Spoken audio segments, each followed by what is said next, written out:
Good afternoon, anyone who's joining me live or watching the VOD later. So, today we're going to be playing a little bit of Nightmare Frontier, which comes out into 1.0 today. I've been playing a bit over the last week. And then at 5, so in 2 hours' time, thereabouts, we're going to switch over to watch the Slitherine Next live stream. I believe 2D Kiri is hosting that this year, so that'll be good. He's really good at presenting and stuff. Because Slitherine have left me some keys. But I may test my giveaway bot before that, because I got a brand new bot. So hopefully that bot will allow me to run a giveaway across both Twitch and YouTube simultaneously. Because it'll take stuff from both sides. You will have to be a follower or a YouTube subscriber to enter. So please bear that in mind. I'm just going to make sure that bot is running.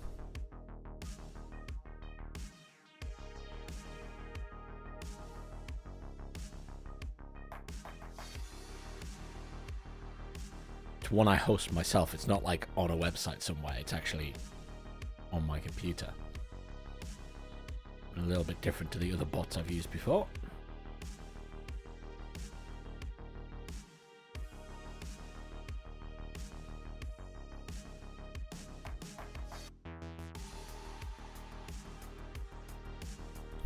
There we go. Okay, I'll just leave that over the other side, and we'll see where we get to with that. We'll test it at some point. Anyhow, Nightmare Frontier. That's done. So Nightmare Frontier I covered a little while ago when they released it into early access. And I really like the concept. So it's a bit like Hunt Showdown in its theming. So it's kind of that cowboy and western theming with monsters and not quite zombies, but various monsters from nightmares effectively. And then it's kind of thrown in with a mixture of XCOM and something maybe more like a roguelike. So you have various maps that you expand through. When you click to go to a map, I'll show you. You have your current selection of survivors, and they're all kitted out differently. I'll show you that in a minute. And then you would choose your difficulty. I've been playing on relaxing, not because I think challenging is too hard or anything. It's more a time thing for me, because with it being a roguelike sort of, or elements of that, it's quite a long drawn out grindy game at times. So you can spend a lot of hours in it. I quite like the combat when it's more challenging, but at the same time, being that I have to get through various games in a week, and this week there's been a lot of releases, I've been playing that on that difficulty. But then if you start a new raid, and we'll exit out in a second, but I'll just show you. When you start a raid, you get a path to go through. This should be very familiar to anyone who's played any game like this before. You know, there's different nodes. These are all combat. They're just called breakthrough. Then there's a chapel where you go and reduce the nightmare pressure, which is the gauge up here. The higher the nightmare pressure, the harder things get. They get more bonuses, nastier things spawn, you get the idea. And then there are various other things like anomaly fields, which you can find essence in, you can find survivors, you can get some healing, you can have an alley of death, which is where everything's going to try and kill you and more keep coming in. Just kind of have to defend the point. Anomalies that give you bonuses, etc, etc, etc. But I'll exit out of there for now. Abandon raid. There's no penalty to abandoning raid, you just lose whatever you'd found in it. So, if we go to quarters, you'll see these are currently my resting survivors, and they get bonuses. So the longer they've been resting, they get additional health. So these guys all have +2 health for being rested. Which is nice if you then take them into a raid, you're going to survive a bit longer. And then you can switch these out with the guys down here. They don't switch their gear out, so they will keep their gear. So if I move that up there, they'll keep their gear. You'll notice I have quite a few of these guys. I found the people that do the shooting are quite strong. So there's a couple of different types of characters. There's sharpshooters, who basically are good with rifles. There's choppers, who are aimed towards melee. There's a brawler, who's more of like a shotgun guy. And then you've got these guys, which are gunslingers, and they're more like... their main weapon is a pistol. But they're sort of a cross between pistols and probably melee. Now, equipment comes in a lot of different varieties, and there's a lot of difference by rarity. So you've got your normal stuff, your rare or uncommon, sorry, and you got your blue rare stuff, and then you got your purple epics, and then legendaries as well. I've not found any legendary items yet, other than these things which are sort of quest related or resources to upgrade stuff. But I found plenty of epic weapons. And there's, as you go up, I'll show you that now. So if you go to the compendium, there's sort of space for upgrades, because you can upgrade a lot of the items. You can upgrade the weapons to make them more potent, not necessarily damage increases, but it gives them other effects, which I'll show you in a moment. But as you can see, there's quite a lot of stuff I haven't necessarily found, but obviously this can be upgraded a few times, so you have to take that into account as well. I'm not sure what's up here. I'm assuming there's some really fancy weapons up there, but we'll see. I've got the game has really cool music. Unfortunately, some of it is copyrighted still by the sounds of it, so I've muted that and I'm just playing my own music in the background. So apologies that you're not getting the game's cool music, but it is what it is. These just keep flashing. I don't know why. There's nothing new there as far as I'm aware, but maybe there's something I haven't clicked on. So, other than your characters, their items where you kit them out and everything, we can do the upgrade stuff. So if you press F, I can't afford it because I need some rare items from the monsters, but you can see there's various levels of upgrade for different things. So right at the start here, it's blocked by obstacles, but then this one then fires through obstacles when you upgrade it. So that's quite a nice bonus if things are no longer blocking your shot. It's a bit hacks in some respects, I suppose. Ooh. I may have just broke it. Yes, I have apparently just broke it. Just quit the main menu. I've never done that before. Trust that something breaks when I stream the game. I was about to say, I've had no real bugs or anything. That's I just encountered one. So the other thing you have are compounds, which is basically a research tree or multiple research trees. So you got outfitters, which is by far the most important one in my mind, because it increases your backpack capacity for bringing items out of a raid. You've got various increases to your party, for example. So these increase your party. Dispatch yard I rush to, because that lets you have another person in the fight with you, which is a big bonus. And then these ones here, smuggler's stitching, allows you a chance to get stuff out even if you fail the raid. So rather than it all get deleted, there's a chance you retain items. Then you've got research facility, which I haven't done any of. They're just nowhere near as important as the other things. So these ones increase the benefits you get from the anomalies and the church and things like that. Then there's a workshop, which is probably the second most important after outfitters, which is allowing you to upgrade different levels of gear. As you can see, I've gone straight for the top end of the weapons. And then there's the slaughterhouse, which again, I don't feel is that important at this stage, but certainly at the end of the game, this basically increases the chance of the enemies dropping their item. So their resource item. Which, you know, is beneficial eventually. Especially for the top end ones, I think. So, compounds, by the way, or the research, are researched via having people. So in the quarters you can select someone and delegate them to be someone who works in the camp.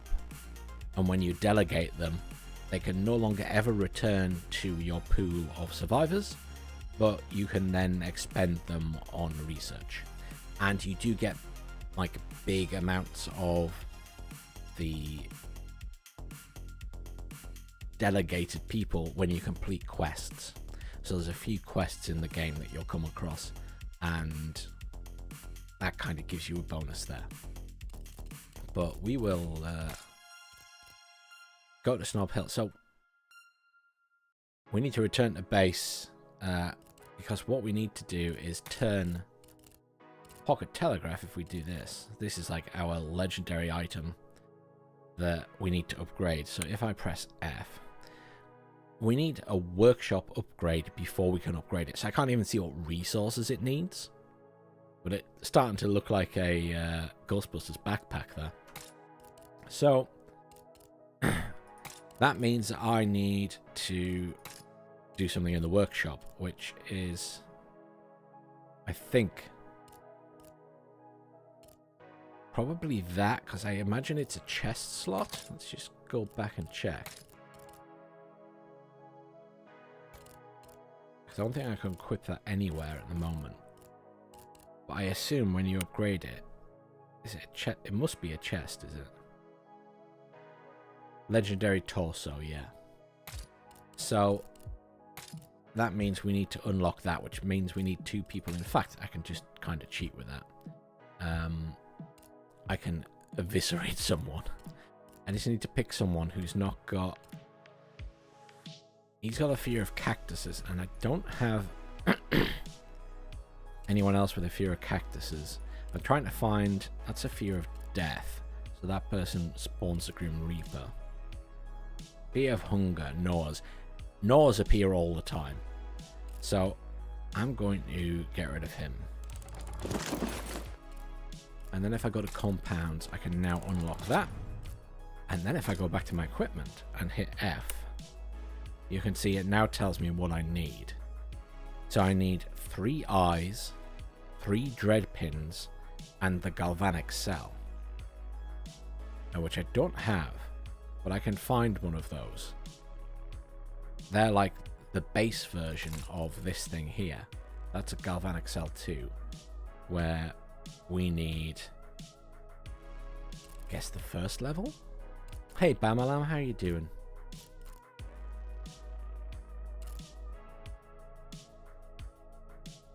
So the fact we need dread pins means I kind of need that guy who has a fear of the cactus with us.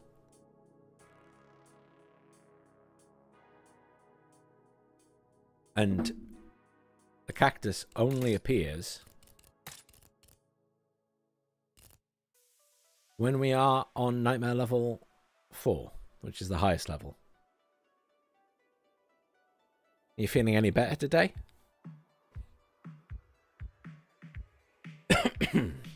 Apologies. So I could really do with taking him with us. I could switch him out for this guy. He's just bringing unicorns, which I don't need. Unicorns aren't important right now, so if I take him out...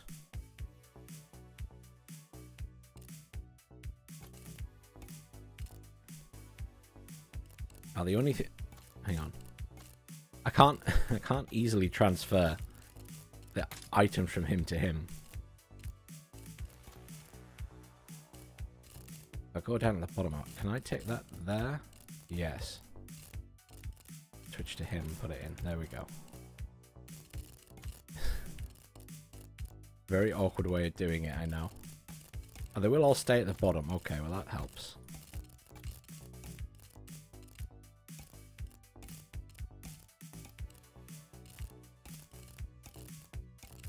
There we go. So, I'll explain all the items when we get in there. Headgear gives bonuses, so +1 damage. It's very nice, obviously. Backpacks can give health points, pocket items, which are these things here, and various other bits. Boots can give speed or stop you being moved or pushed. Amongst other things, can also let you kick the enemy or an ally, if you're so inclined. Kidney beans are healing. That's just a spare pistol. And then some special dynamite, which gets damage bonus from ranged. So having the ranged damage bonus is really helpful. Let's go back to quarters. We'll ditch that guy. We'll take that guy again. Can't reorder them in here, unfortunately, but that's all right. So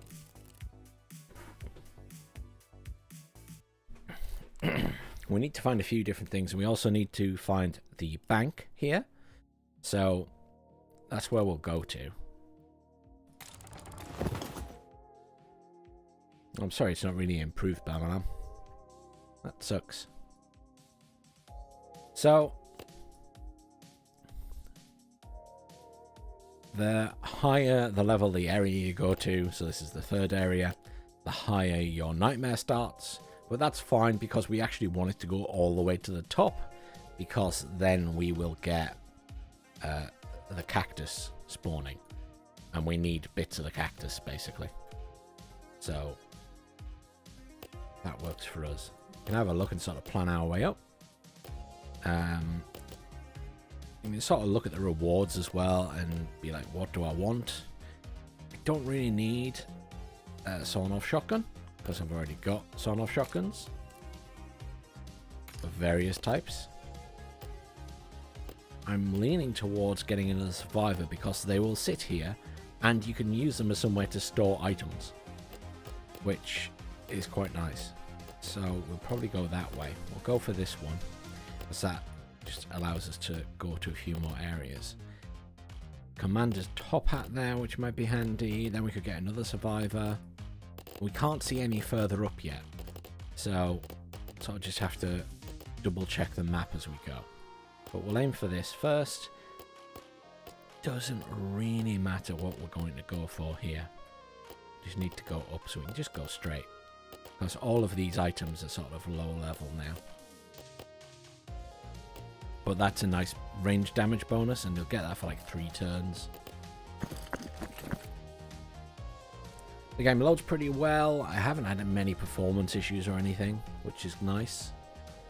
I've had a tiny bit of slowdown on some of the defense missions where there's lots of enemies potentially spawning in. But it seems to catch up with itself pretty quickly.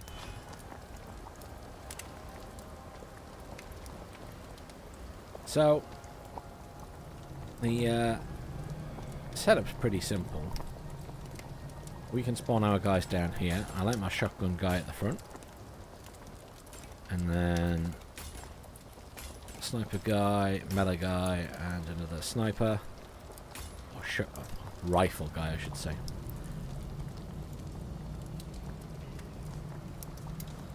So F to start the fight. So, a little bit different to XCOM in how it plays out. You're not worrying about percentages. You either hit or you don't, which I quite like. Hey, Drake. Yeah, it is. It's quite a nice looking game. There's various things you can interact with other than the enemies. So these gunpowder barrels, If you push an enemy into it, they explode. And then there's various items like this where you can shoot them and deflect bullets on the enemies. I'll try and show you that in a minute. An oil lamp is one as well.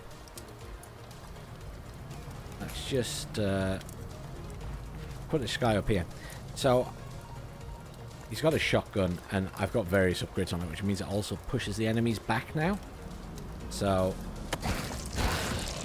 I can kind of clear up pretty quickly. He also has a quick shot pistol. Those guys die very quickly from being shot.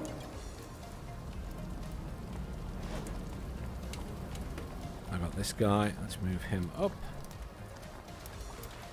If you stop on fire, then you get burnt. If you stop in dung, then you get a damage modifier. Let's kill this guy. So this guy's got a rifle, which also has a bayonet. So he's got a couple of different options for fighting. But I did not mean to do that. Thankfully, you can hit R to cancel what you've just done. Click that instead of the pistol. So this is the ricochet thing. So you can literally fire at this, even fire at multiple. So I can ricochet off that, and then hit the enemy there. Which, depending on where they're placed, can be very handy. Very, very handy. We'll just clean this up pretty quickly. These early ones are very easy. Most exciting thing there is probably the rare resource. Pick those up. But we want to get further up. We want to get to where all of these are like blue and going into purple.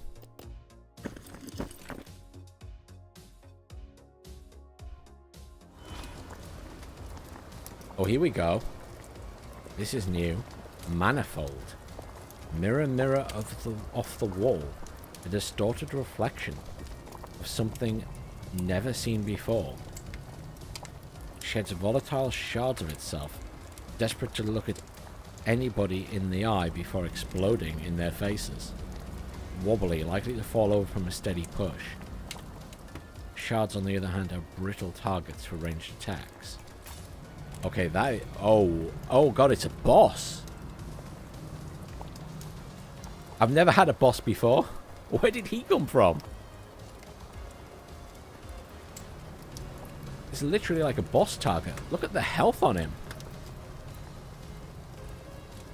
Holy crap. Okay. I'm not even sure if I can kill him in one turn. I guess we put the melee guy next to him.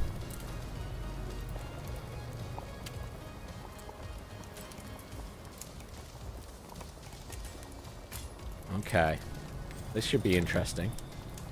Never seen this guy before. Was not expecting him there either. Let's... Oh, wow. Okay, so my fancy shotgun guy is going to absolutely mangle him. It did say he's weak to ranged attacks. He better drop something cool. Can we finish him? Not quite. You can, though, surely, with your rifle. No. Interesting, okay. What about you? You don't do much damage with your pistol. You're doing melee, though. Hang on. Oh, he literally only took one bar off it. Rifle will finish it now, though. Yeah, never seen that before. Was not expecting that in the first round. Let's send this guy up. Somewhere to ricochet off there.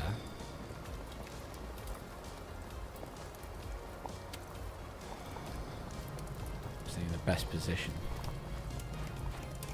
Can you hit? He can. Excellent. So that means I can hit people at the back. This guy at this stage is pretty much good enough to clear up most things himself, which is nice.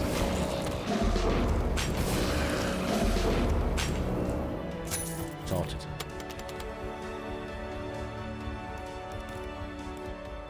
Oh, we didn't get anything special off that boss. I'm disappointed.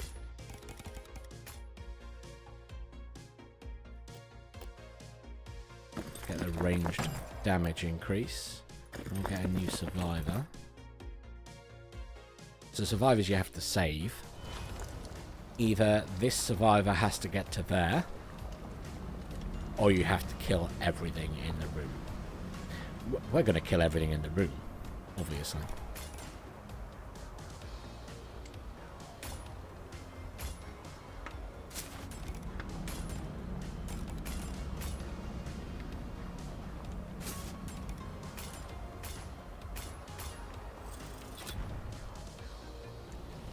So let's go there and just shoot these guys. Make use of you.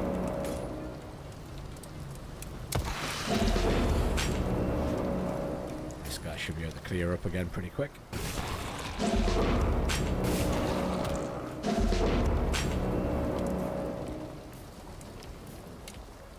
Ping, ping, ping. I can't hit this guy because I've got nothing to bounce it off. But we can probably move this guy over. There we go.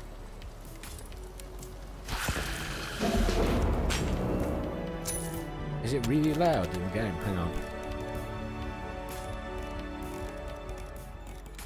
Let me turn the in-game sound down. It's not as loud to me, but it can be... thank you for mentioning, because it can be very loud on the stream. I do it down to 4, and you'll have to let me know if that's not, as long as that's not deafening. Because I agree, the sound is quite boomy, and it happens a lot.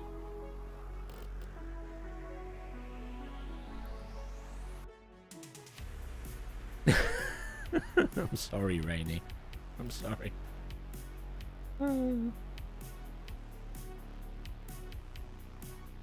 Okay, so we're going to head over that way, get the commander's top hat. Hats are always good. Hats are good in any game, right? Just have a look up here. So we need to get one of these. I need one of those again because it's part of the upgrade for the item that we need to upgrade. So I need to go that way. That's for definite. Which unfortunately takes me away from getting another survivor, but never mind. This survivor is scared of trees, so we're going to start getting trees soon. But we need to stick at this side so we can get to that. But we'll double check because there might be a quest up here. So we need to keep an eye out. A random person gets healed, which is neither here nor there. Let's grab the top hat.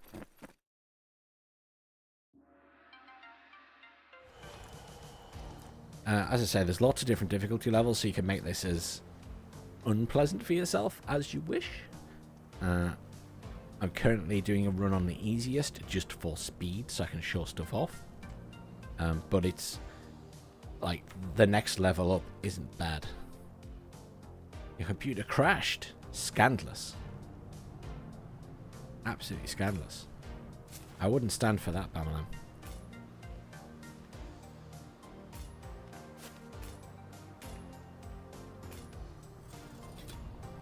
We will make very quick work of these guys.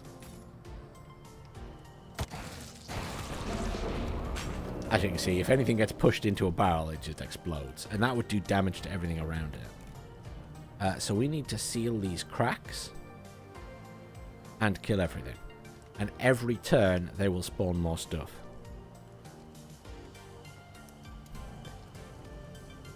Oh, that's a shame. I thought the AMD drivers had improved. I remember a time when they were really bad.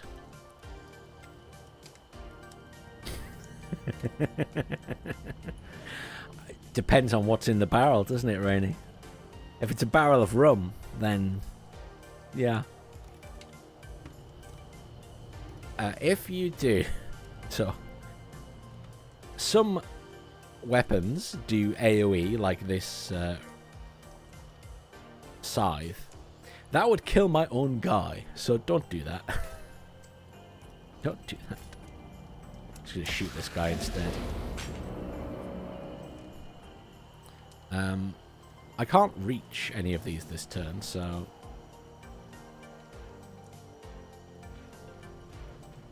doesn't matter too much.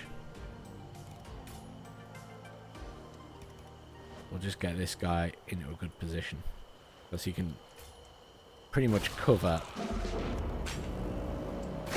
everything himself. We better send this guy over this way.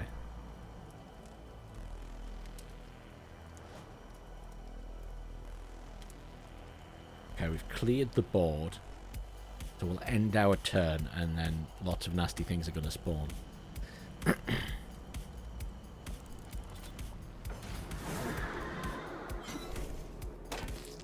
It's a treant.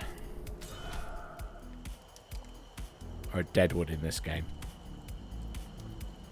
Big fella, lots of health, doesn't move very far. This guy can just immediately kill those. You cannot reach any of these to close them, but oops, that was silly. Don't stand on those. Oh, none of them can reach the thingies this turn. Never mind. Tell you what we'll do. We'll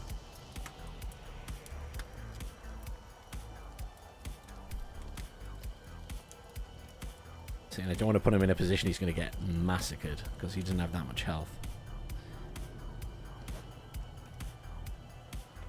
So he'll do 2 damage with that.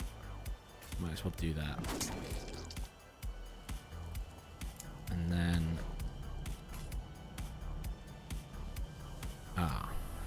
to move you. But you do a lot of damage with your rifle. Ooh. Second thoughts. I'm doing more damage with my rifle because I'm closer. I'm going to shove him off there. Then I'm going to kill him with my knife. I have a cool little stabby knife. And then I can seal the crack. Yeah, the Wendigos, when you're playing it on the easiest mode, they die very quickly. They're going to get a lot more health soon though. So as you go up here, they eventually start getting more health and stuff. So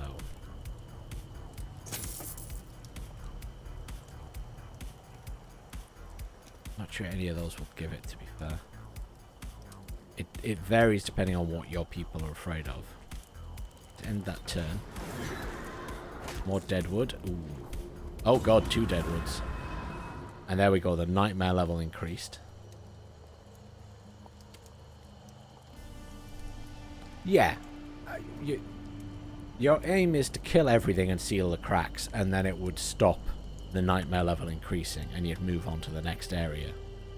But admittedly, we want the nightmare level to increase because we want the high-end enemies to spawn, and they only spawn when it reaches level 4, which means that everything is very hard, but we kind of want it to be. So let's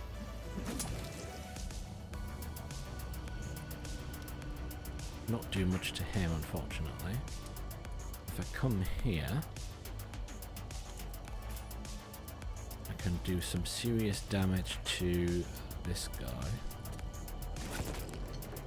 which will help out these.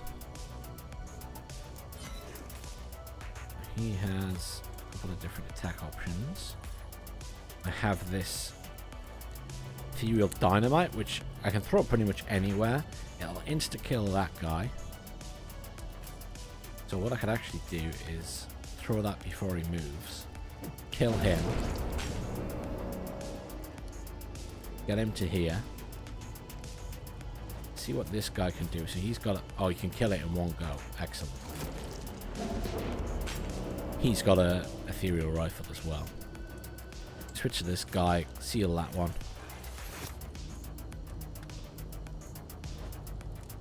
It's a bit of a puzzle game, right?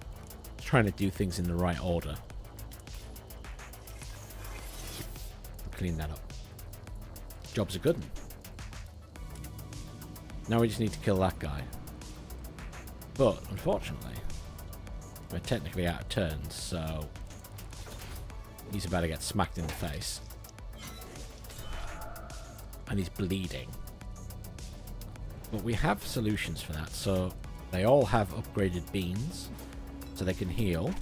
I can't get rid of the bleeding, unfortunately, until we get out of this fight. What I can do is heal him again. Hopefully it doesn't immediately bleed. No, it doesn't. Good. I'll just slash that with a knife.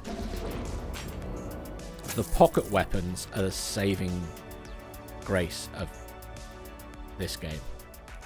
Because the main weapons are great and they do loads of damage. But the pocket weapons are great for just finishing stuff off. And I quite often find that I'm like one hit away from killing something. And they make all the difference. Oh, this is a cool upgrade. So we need to continue up this way. We want to get to that. That is an exit. So anywhere you see the map is the option to go back to base. And they appear randomly. There's a couple of points where there's always one. Which is like in the center. And then otherwise they appear randomly. There's a couple of times when I've wished they would appear and haven't. But such is life. So this is an upgrade that allows you to spawn anywhere on the map. Which obviously changes up the capabilities of your guys quite a lot. Now unfortunately... kind of wish we got a different way because that's going to reduce my nightmare. But no, it'll go back up. That'll heal someone. Then we've got another one of these. So again, we have to seal the cracks. But now I can spawn anywhere I want. So I can literally spawn on the cracks and seal them immediately. Which is cheating a bit, I guess. I've got to spawn him there.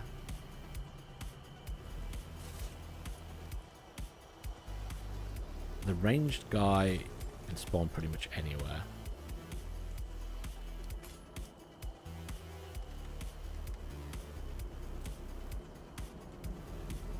I'm going to put... We'll do this way. Yeah. I guess it is a shame. I kind of wish they lasted longer, but I suppose it would make you too powerful being able to do this sort of thing all the time. Saying that, if you're playing on a harder difficulty and they by default have more health and everything else, then in that situation I kind of wish it was there for longer. But that's part of the challenge, isn't it? I guess. Right, let's go. So I'm just going to get this guy to clear up the Crispy Pete guys a bit.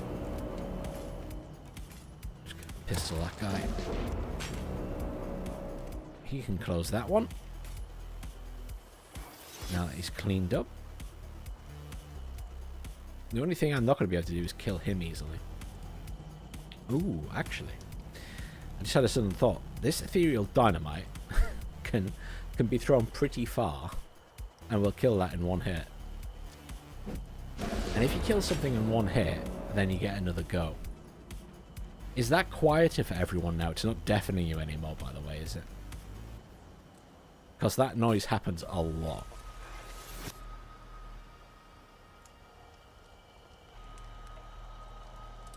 Good, good. Don't want to deafen people. This guy will clear these up.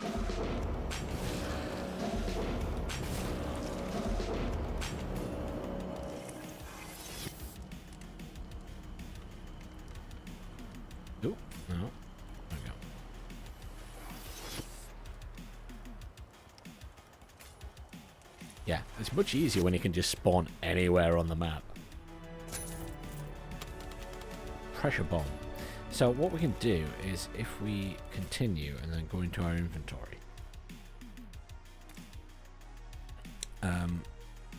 This guy here. Oh, he came with a plague mask. I've never seen one of those before. Gives you plague immunity. That's pretty cool. So that was the guy we just found, the guy we saved. Yeah, I've never seen. That's a new headpiece. We also got the commander's top hat. We've got an uncommon torso which he can wear. When you pick up bits, it's good to move them onto someone who's got nothing, because then you get more backpack space and can just continue. Because once your backpack fills up, that's it. You can't put anything else in. You can take stuff out and delete it or scrap it, but that's kind of the limitation. So it makes you have to choose what you want to keep. We're almost there now. So the thing we're going to, I quite like how they've done the base of every objective is you've got something to kill, but there are objectives where you don't have to kill everything. Sometimes it's just surviving, sometimes it's about collecting stuff, and we're going to see that when we try to find this battery thing. So I'm a shotgun guy. Where's the best place for him? So the shotgun guy, I like to put him somewhere he's going to kill as many as possible in one go. Probably there. And he'll shoot that way. Then we'll have our melee person probably here. We'll have this rifle guy there, and then the other one here. As I say, this is kind of cheating, right? That's not a very good position. He's only hitting 2. Never mind. Bad choice. Bad choice. You could do an AoE attack. So his AoE also pushes the enemies back, and if an enemy is pushed into something, it takes damage. Same as the shotgun. We can also shove people like this. So if I use the thrust, it pushes Crispy Pete into the cactus, which does him damage. So it's using the environment is quite good in this game as well.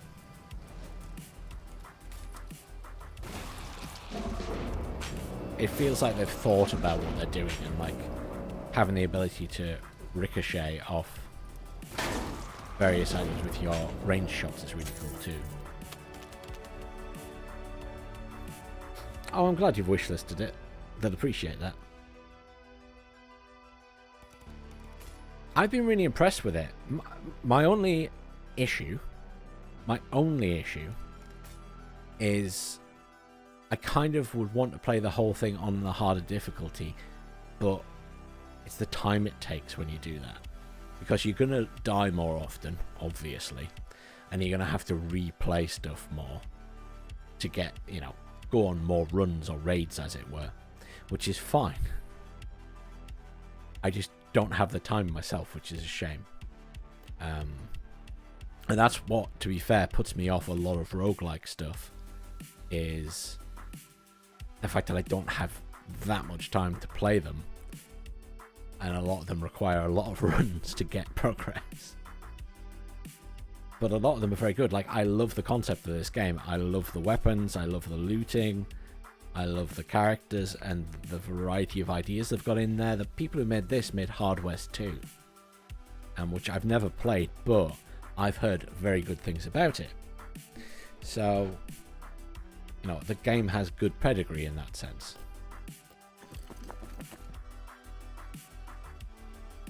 But I'm glad you like the look of it. Ah, another boss. Awesome. Oh my god. Hang on a minute.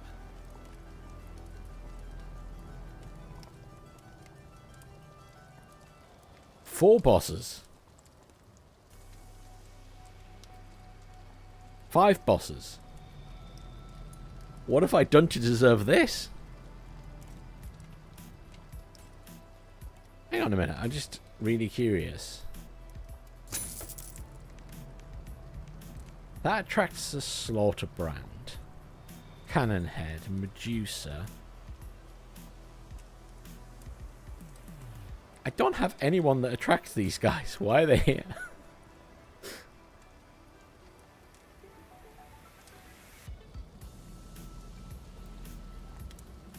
These guys have this, so some of my guys wear that armor that they've got on their back.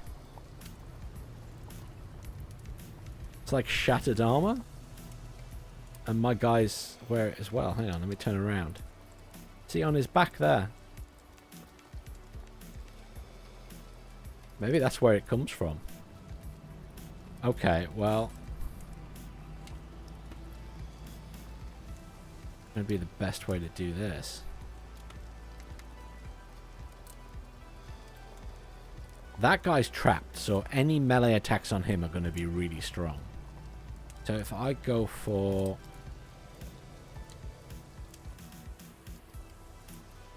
here and try and do as much damage to them as possible with that guy, that should help. Ranged attack guy, melee guy I guess is best there. And our other ranged guy. Oh man, I'm not doing as much damage to them now, am I? I'll absolutely wreck him though. Gotta be that. Gotta be that to do as much damage as possible. Switch to you. You'll finish the job. Okay, so I need to have a rethink about these guys.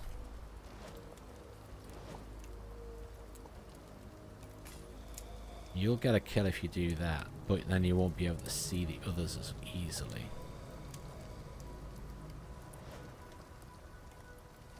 This guy's pretty good because he has abilities like bullet hell.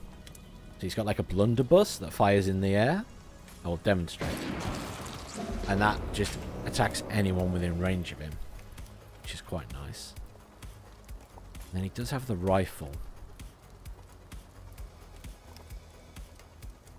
What's the range of movement on these guys? Doesn't look like very much, actually.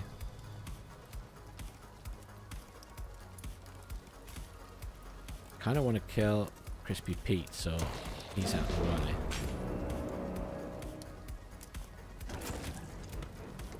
It does say that if they get pushed, they might get knocked over, so let's shove him into something. Ah! He's lost 2 armor. So now I do 3 damage with my little knife. That's pretty handy. And how much damage do I do with that? Not enough.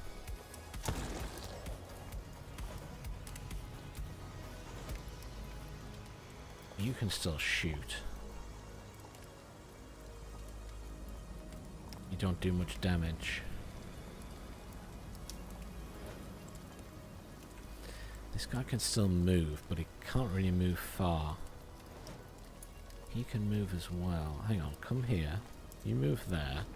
You move there. And then this guy can come here. Aha, plan forms. I can kick him out the way to stop him getting injured. So that's, he's wearing the boots that allow you to kick people. And then I can do my AoE. Knocked him into the flames, kills him. Awesome.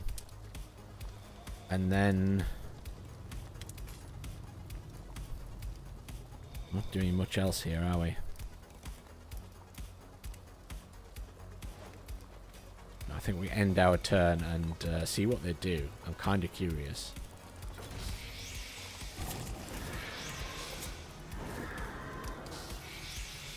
Oh.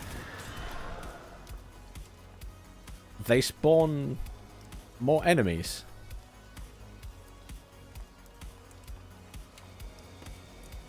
which apparently have 10 armor. What the hell? Okay. Okay. Well, I can do a shed a lot of damage to them with the shotgun, so let's do that. I do a lot to that as well. Oh, he'll take 9 damage stumbling backwards. Ooh. I think that's worth it. Nice. Devastator. Deal 20 or more damage in one shot. Or one attack. That works. That's really... That's... So, they have so much melee armor, he cannot penetrate it and do it damage. I've never had... This is really weird. I've never had that before. I'm going to go up here and slash him then, because... at least I can kill him.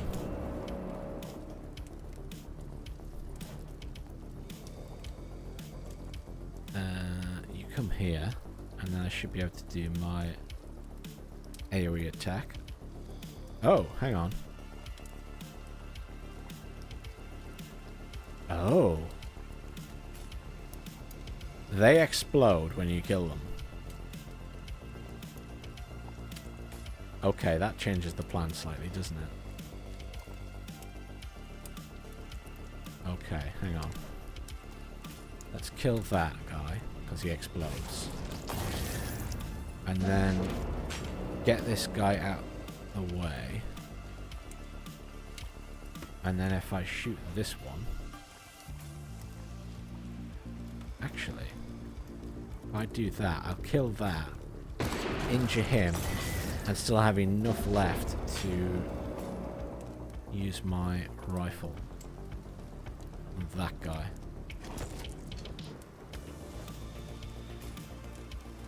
Do my AoE attack. And then if I rifle that guy... Ooh, hang on. Can I poison him? I can, but how much damage that'll do, I don't know. Let's hit him with that.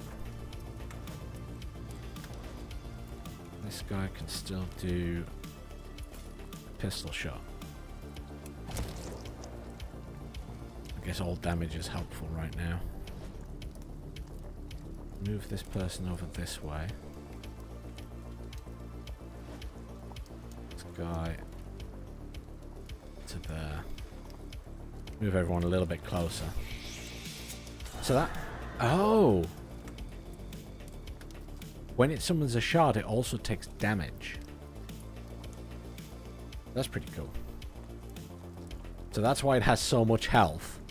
Not just so that it's hard to kill, because its ability means it loses health constantly. Now... Ooh, hang on. If I do AoE, I knock that back. And then I can move this guy up and shoot him, and he will kill the other one. As I say, it's a bit of a puzzle game to some extent. But I kind of like how it works. Okay, let's get our corrupted transmitter and galvanic cell. Because we need that for the other main quest. Shotgun guy.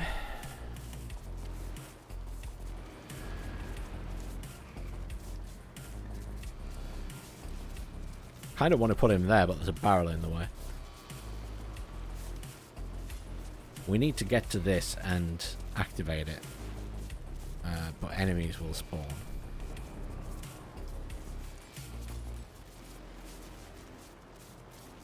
Melee there.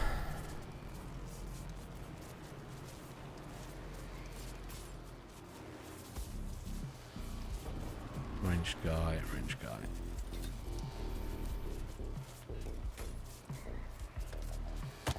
Use the shotgun there and it still does damage to everything. You can't go as far as I wanted.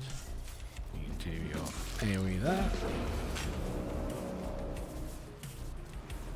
Do it again here. Excellent. And either of you... Yes, you can. Let's get him straight on this. Kill everything else in the meantime. And then we'll get him to use this. Tear off some wires. And we can only do one tear off a turn, basically. So we will... Oh, here we go. Okay, so another new enemy. This one I've seen before, but we haven't seen it today. So this is a cannon head.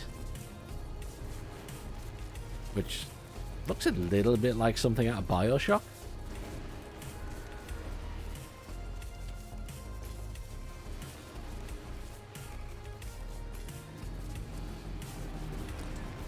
Just looking for the best option. Right. You might as well do your AoE straight away. Just for the amount of damage it does. And then... Why can't you move? Apparently... Oh, he might be rooted by that guy.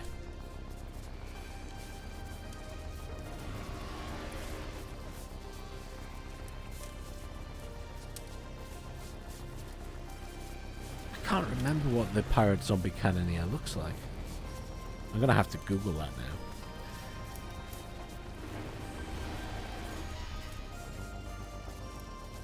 That's slightly annoying because I can't move this guy to attack.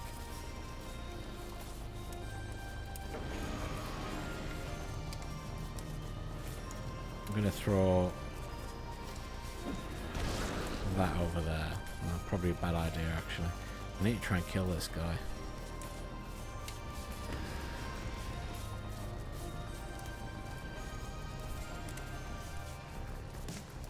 Go here, can I cause him? Yeah, I can. I was going to say, there'll be a way I can cause him a load of damage. Throw the explosives over there, and then get this guy to come and help.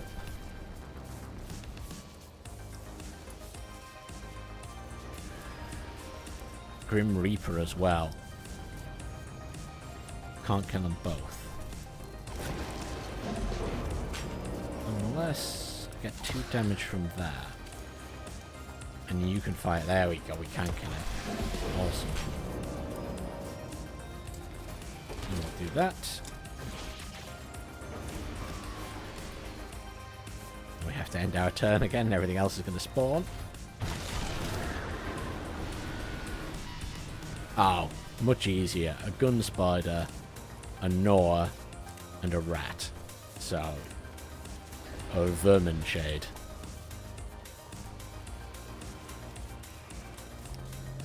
I feel like, yes, some of the things in this are definitely references. It's a shame to waste a shotgun round, but a lot of the weapons are limited. The melee ones aren't, but the ranged ones are limited to a certain amount of shots quite often. The shotgun, for example, has 3 uses. The ethereal rifle is special, so that one has unlimited shots, but has a cooldown. This bullet hell thing only has 2 uses.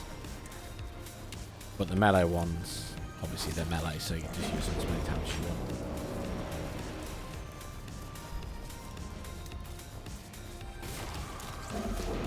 But I've found that the ranged guys are really strong.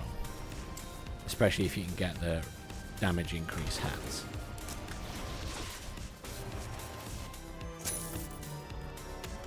There we go, we got a legendary resource as well of the Grim Reaper. Oh, that's what you get off the manifolds too, but they didn't drop anything for us. We've got some creeping vines of deadwoods. And we got our galvanic cell. So that's... we need to upgrade that to its first level, and then that will be used for the quest.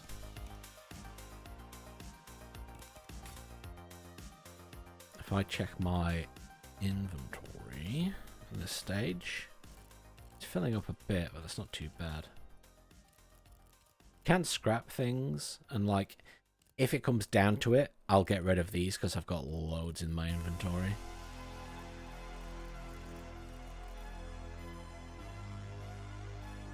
But I've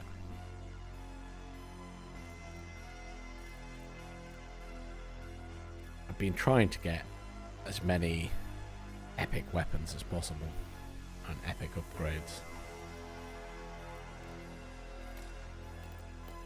So where are we now? We've got an exit there, so we could leave, but really we want to go further. Because I'm still looking for this capital bank, which God knows how far up there it is. And we also still need to get to level 4 Nightmare. So if we go up here, got a heal thing there. A bleed immunity, essence, scythe. Getting another survivor is always good because it means more enemy types might spawn. We're going to continue up this way, I think.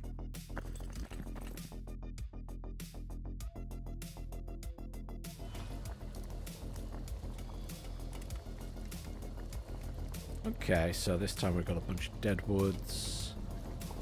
Slaughter brand, which is, I guess, a giant bull with a very nice table as a shield. What we got over here? We've got a Medusa, we haven't seen that before. It's a ranged attack, and another deadwood. Lots of deadwoods. Well, he's going to go there because he should do a lot of damage. And then these are all going to be a pain to kill, but we will get there. The deadwoods don't like fire.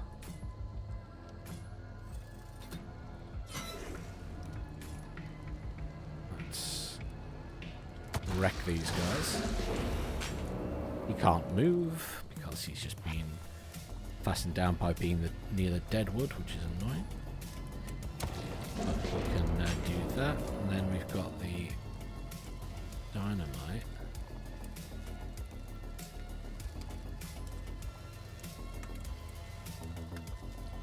Guess it will kill the crispy Pete, and now no one's having to worry about that. Oh, if I do it there, I'll do some damage to the salt brand as well. Awesome stuff. And then this guy can't run very far, which is kind of annoying.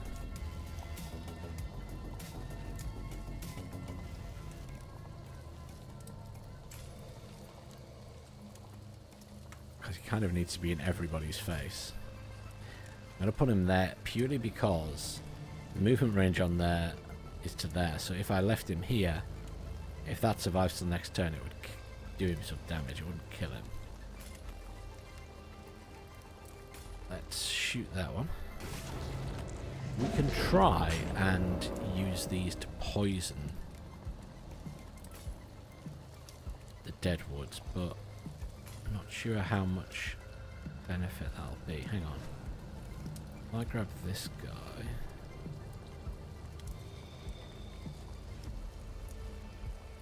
just thinking about hitting that. Let's do that. And then if I grab this, finish the job for that. Let's try poisoning one of these guys at the back. I'm not sure if plague affects them very much. Might do 1 damage. Okay, end of turn. Every time the turn ends, the nightmare goes up slightly.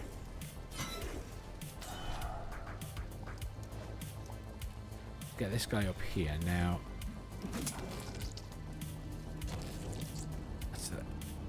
pushing them back obviously does a bit extra bit of damage. You come up here.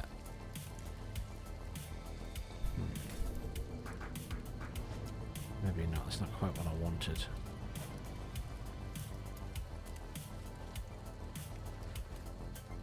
Let's do... I can kill you in 2 hits. Ooh, I did not mean to do that. I'm trying to click on that guy. There we go. And then I can use that to poison that guy.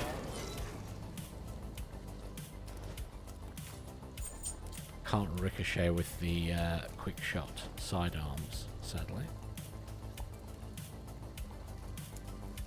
That should die from poison. Oh, it healed itself. So it won't die from poison. It did spread the plague to me, though.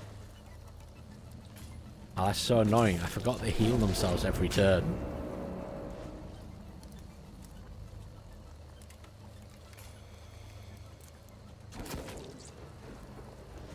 Straightforward enough, though. Oh, excellent. So we've got a Horn of Terror. Yeah, if someone goes down, they're dead for the rest of the run. There's no resurrecting them. Which, again, is kind of frustrating sometimes. But that's why you get extras.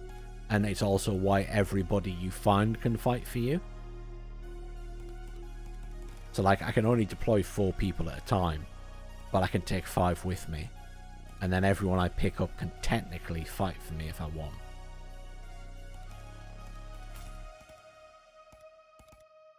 So, that's kind of the trade-off.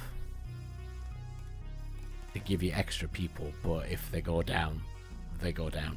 But, you get them back at the end of the run. Either way. So if you fail it, you get them back. If you complete it, you still get them back. They're considered to be healed. And they keep their items. So it's not like overly punishing. Which I appreciate in that sense. But there's no like resurrection orb or anything, sadly. I'm still looking for this quest place. Let's get some healing. Just going to check my inventory. So, as you'll notice, I'm picking up quite a lot of this stuff. I've got these already. I'm going to scrap them. Just hold R, and it scraps them and turns them into junk. And junk is used for upgrades. It's like the main resource for upgrades. So, junking stuff you're not going to use is well worth it. And like, the higher level gear is worth more junk. If you get them back to base, they're worth even more junk though. So I think the base items down here, if you junk them in the base, they're worth like 7 junk, but if you junk them while you're out and about, they're only worth 3. So they're kind of penalising you for junking it while you're on the raid still, but I guess the excuse is your workshop's not there. Bleed immunity, and then survivor.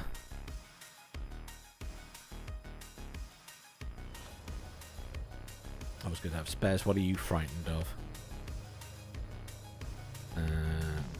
Sawbones. I don't think we have anyone that does sawbones. So sawbones are like that guy. Exactly that guy.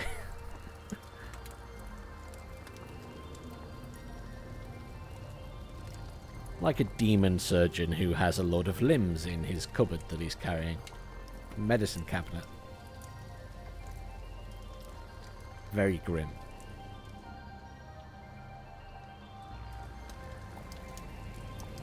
I quite like the design though. So, this is probably one of the most annoying maps to fight on, because the barrel carts just block everything. And when you're someone who uses a lot of ranged weaponry, it really messes you up. But never mind. Shotgun guy, ranged, melee, ranged. Shotgun guy, come to here. If you do that,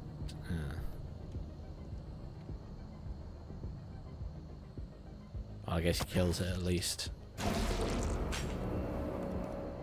Disappointing though. He can use his quick shot level 3 to ricochet onto Crispy Pete. Can he not? No? Oh, maybe not. I can ricochet. There it goes. It's just being awkward. And we can lob. We can kill the other Crispy Pete actually.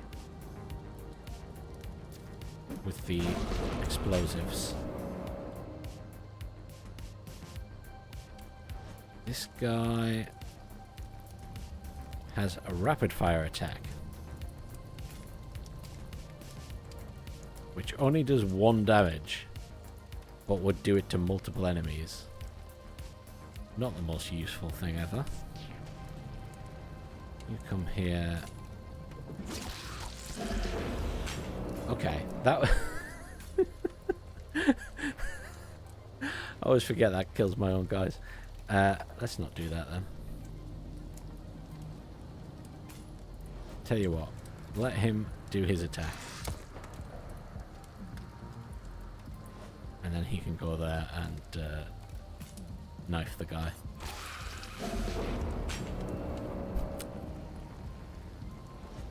Now, if I bring you up here, I can ricochet your shot off that. Shoot. No? Apparently not. Apparently it's blocked by that.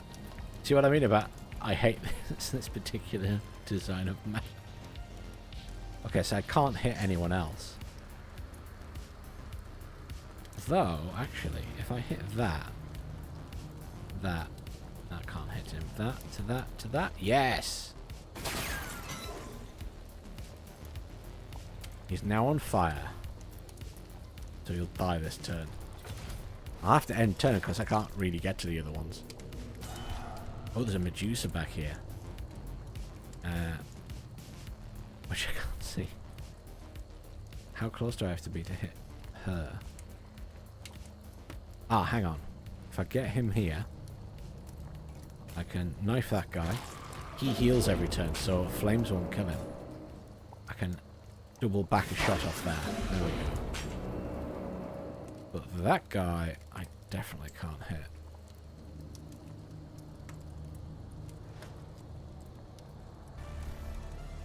I'm going to heal you. Get you to here, because his shotgun will do a lot of damage to that. Move you up.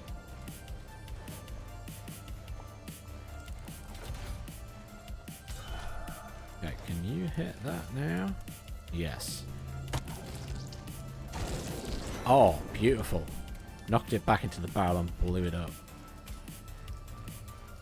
No line of sight. No line of sight. No line of sight. We'll move you to there. I'll move you to...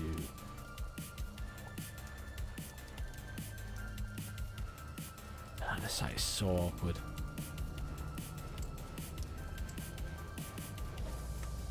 This guy can see that one at least. Oh. Of course, it helps if I don't stand on something like dung.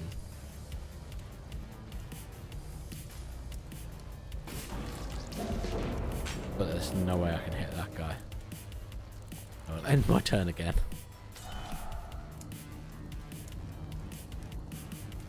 Okay. Let's mess this guy up.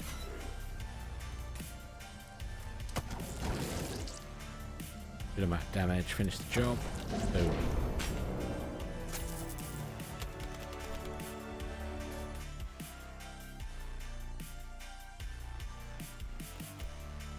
Am I getting... ah, there!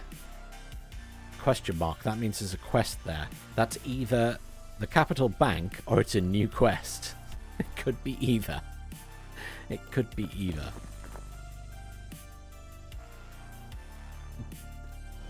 Don't think there's a difference between the icons. You stay there. You come here. You go there. You come here. And you can see that the number of big enemies is increasing. We're getting more slaughter brands and stuff.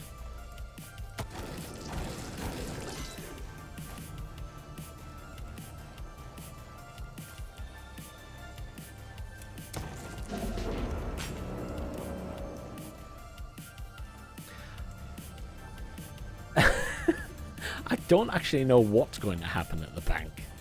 They all have these little stories. I think we're going to rob it because we found a guy who worked at the bank, and if we saved his family, he was going to give us the codes to open the safe.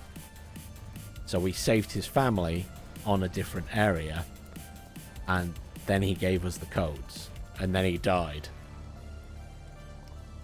So assuming it works, technically we should get some fat loot, but I don't know what the fat loot will be.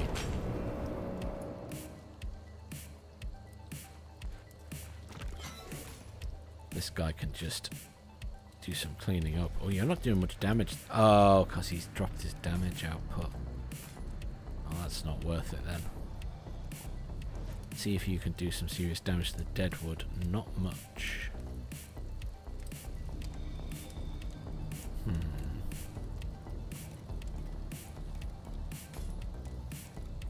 At least it's something. I'd say the melee guy is probably the most disappointing because they just don't seem to do that much damage.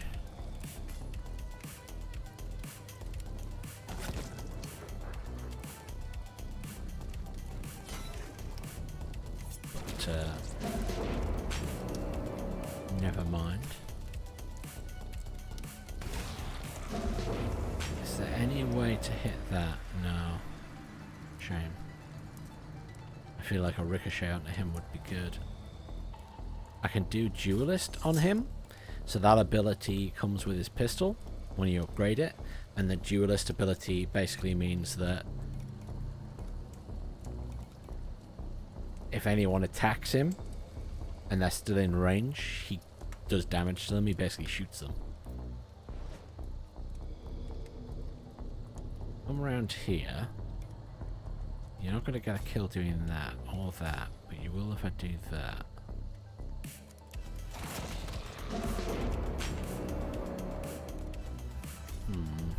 None of that outcome is very good. What about if I put you here? It doesn't matter that you've lost your melee damage.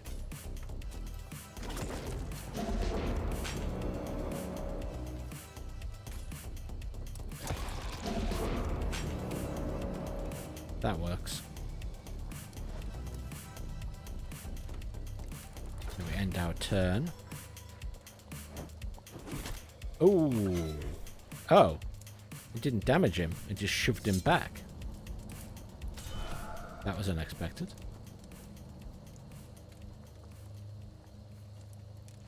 Let's have some fun. If I move back there, I can do that. Chased him away. He went very far. Finish him off. And we just need to kill this guy.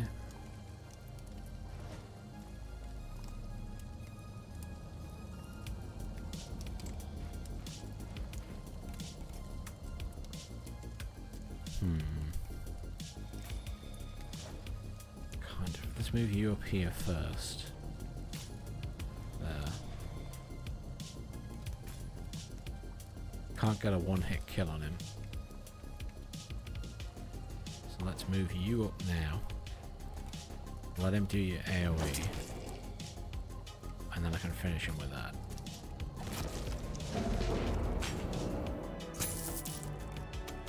Good, some more horns.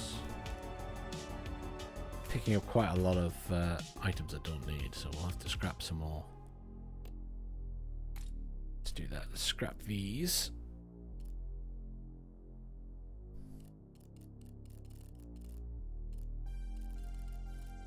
Kind of thinking I'll throw those away, but maybe when we're at full.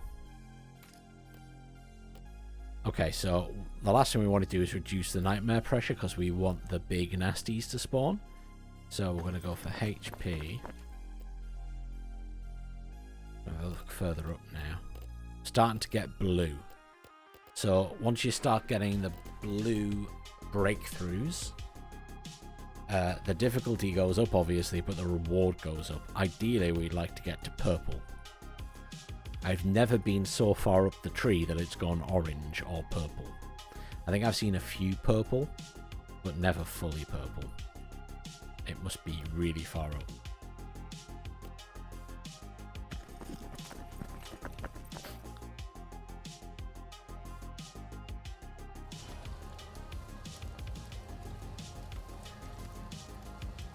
So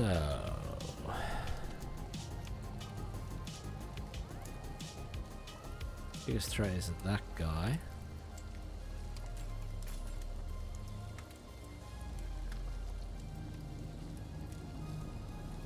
Shotgun guy there. Range guy.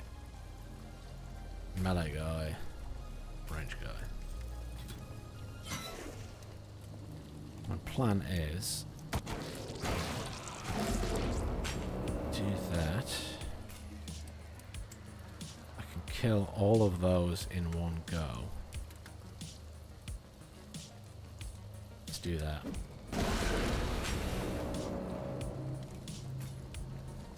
Can't finish the job sadly on this guy. Switch to this guy, do an AoE.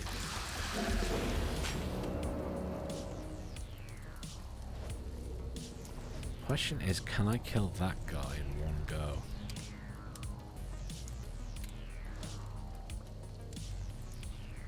He can't move. And I can't ricochet into him.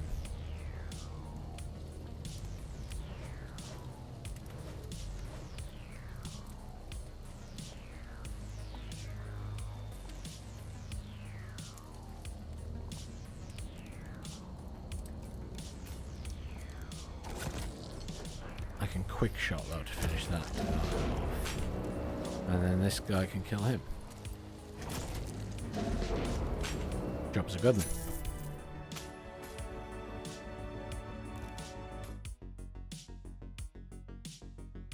Thankfully some of them can be nice and quick.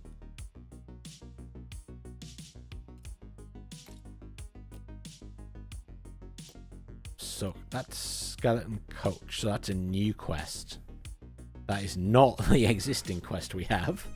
God knows where that is. It's somewhere.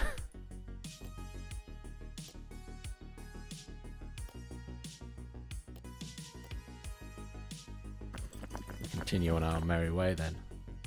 Oh, it's going to reduce my nightmare. Crap. Didn't think that through.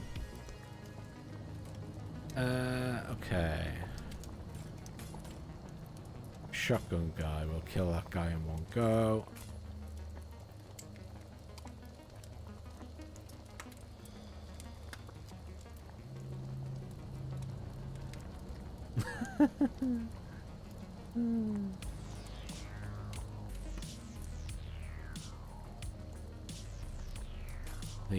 The bots are funny. Are they not? The bots are funny.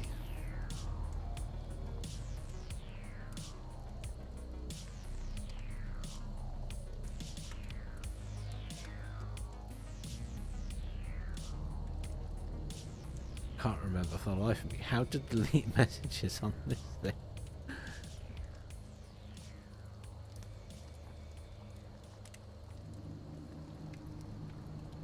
I might be able to do it here, hang on.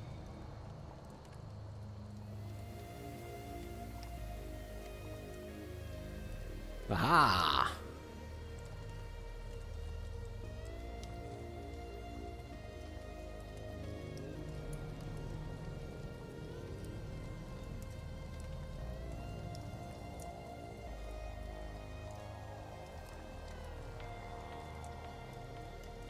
I may or may not have cleaned that up quite well.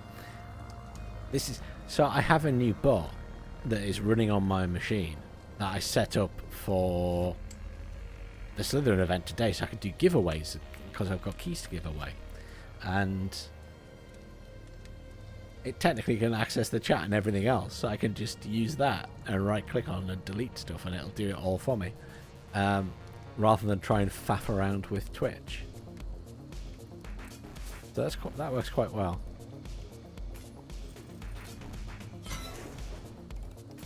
It's the first time I've seen a bot in a while, to be honest. Well, it's dead. Let's lob this up here and do some damage to everything. And then...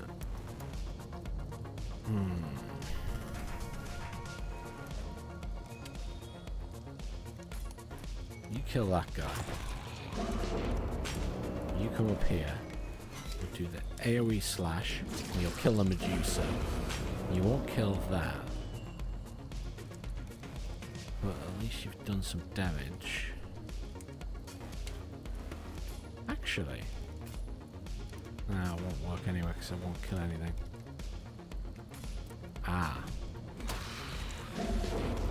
I'm just thinking of ways that I can cause this thing pain. And if I push it onto the fire, it kills it. The flames do a lot of damage to dead wood because it's wood and it's flammable, right? It makes sense. It makes sense.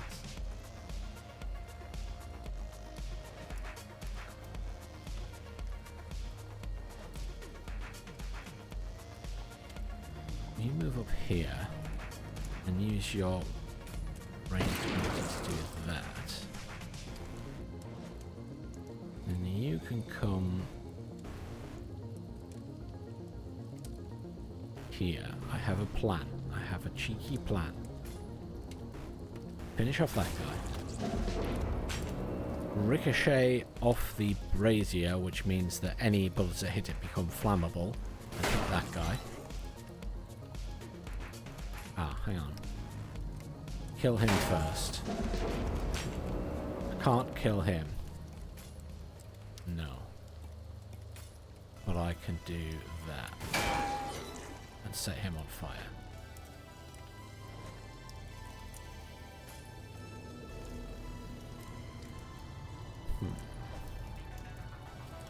Do a bit of damage to this guy, if nothing else. Oops. I keep accessing. You have to click off to access people sometimes. He should die from the flames, I reckon. I'm worried he's going to hurt me a lot. Plus he doesn't have that. Oh, his range isn't that good.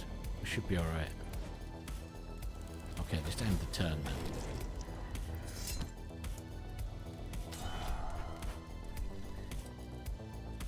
That works. And then I should be able to shoot this guy. Bang, dead.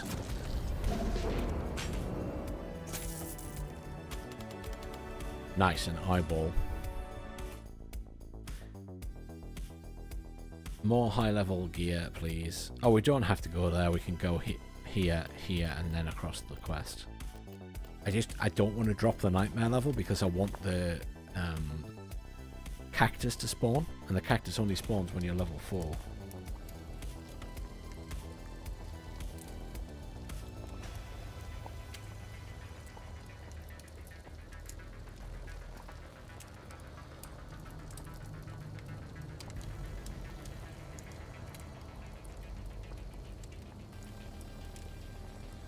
Someone with a slightly awkward name apparently followed me on Twitch, but it didn't tell me someone was following me on Twitch.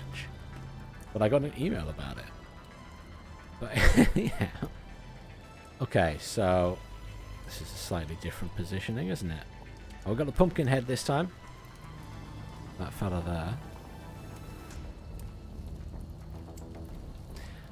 That would be helpful. Unfortunately, these things block shots, so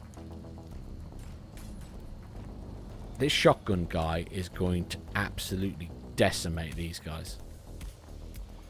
So we're going to let him do that. We're going to have the melee guy here. Yeah. Oh, actually there. And then we'll put a ranged person here and a ranged person here. Maybe not there. There, that's better. Right, watch this. He's going to absolutely mangle them. Look at that. Look at the amount of damage. Oh, it didn't stop on the flames. It went through. Never mind.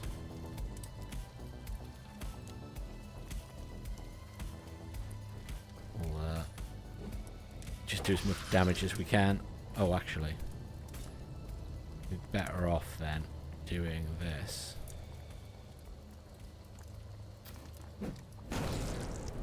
The beauty of the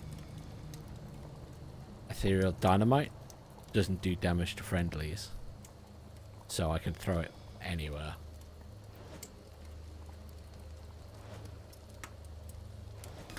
So you can kill the Medusa in one hit. I'm not going to be able to... Can I hit him with the brick? No, I can't.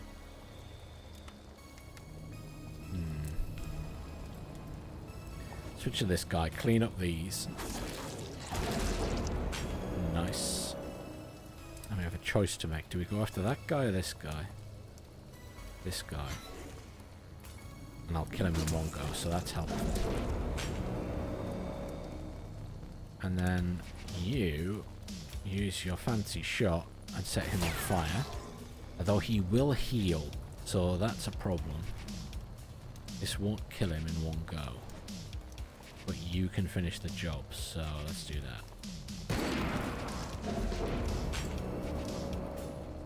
And then we'll just do a bit of damage to that guy. That's all we can do this turn. There we go. Nightmare level 4. So we should get... I hope we get a cactus. I need the cactus. Kill him. Next area, I hope we get a cactus. We'll clear out our inventory a bit because we'll need space for the cactus. I'm just going to throw those away because I've got loads of them in the base anyway. Okay, so we need to do this one and then the quest. Looks like a new quest. Pick up.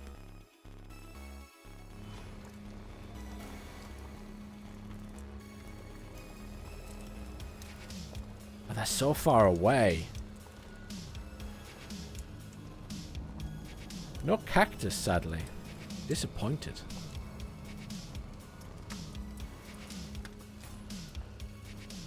Brought him specially. No worries, Rainy. Have a good one, dude. Shame you can't stick around for the live event, but never mind. Oh, new floor stuff. A snake pit. Inflicts damage and stun.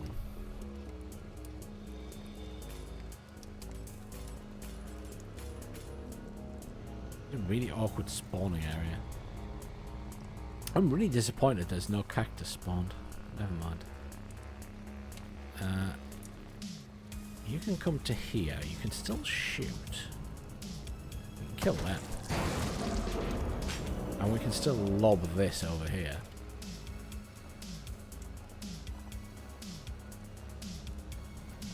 Do a bunch of damage.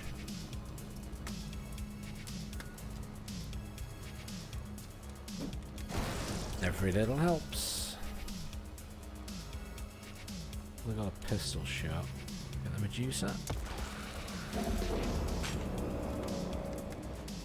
Just grab you. Oh, we might be able to have some... Oh, hang on.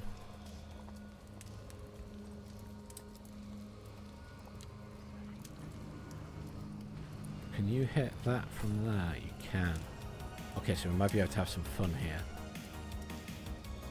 That'll set you on fire, which is very helpful. Oh, I need to kill everything else first. Hang on. You kill that. And then kill that guy.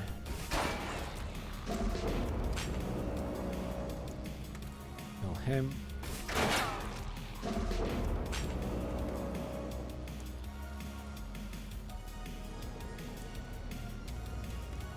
Can I hit anything with... No, I can't. But it's worth setting him on fire, so we'll do that. And the only thing I can't really do is affect these guys in this corner. Push him up. Move that guy up to the end of our turn. Now the Sawbone tried to heal. Juice is causing bleeding.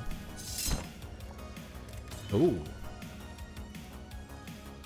So now if I melee them, it hit me back. Interesting to note. Let's do some damage here.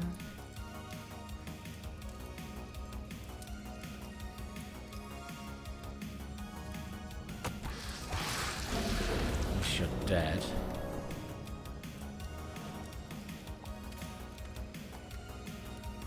You can get a one-hit kill on you. You can one-hit kill her, which is awesome. But you've now taken a shitload of damage, so I need to heal you. Oh, shit. Any action that character takes does 2 damage. That's not good.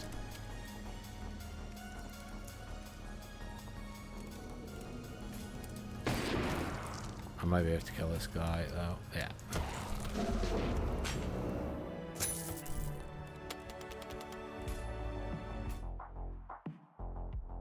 Okay. Let's just get rid of that. Delete that. Okay, what's the quest? Coach was a carcass on broken wheels. As we picked through its wooden skeleton, Kid in an oversized hat made a move for our bags. Caught by the scruff, he smeared snot across her face. His face? Who wrote this? He smeared snot across her face and wailed, swearing he was an orphan, stealing only to reach his siblings hiding in the slums. I think it's supposed to be his. Maybe they've changed it halfway through. He begged for help, pledging a crate from the coach. Babbled about buzzing telegraph jars. Supposedly the richest haul in the slums. He swore the crate would be ours if only we pulled his siblings out the snare. Crate full of galvanic cells. The promise piqued our interest. We weren't sure about chasing the brat through the back alleys. What was he even doing alive anyway? A few rough swats should convince the kid to lead us to the stash in a heartbeat. We either agree to his terms or we beat the crap out of him.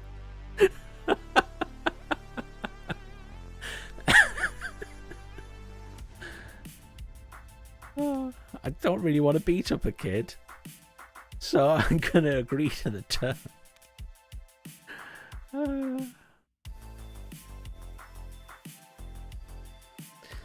The kid caught us on a good day. In a rare surge of generosity, we decided to play saviours. We told him to stay put by the coach while we headed into the slums to find his siblings. Oh dear.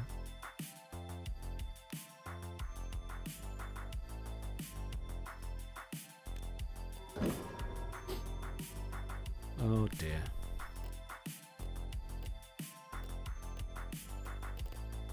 Much further can we go? There's still no sign of this capital bank.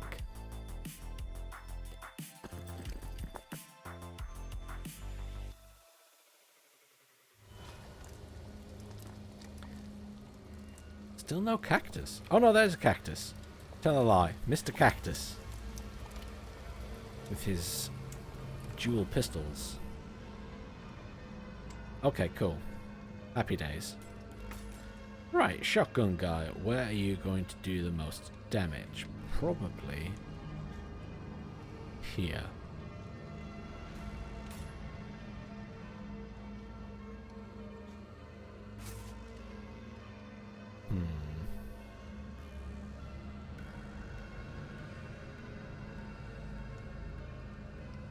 Maybe there, actually.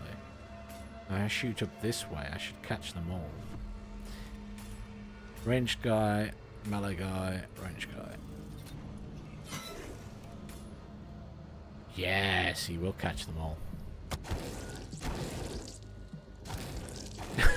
Those guys have gone so far.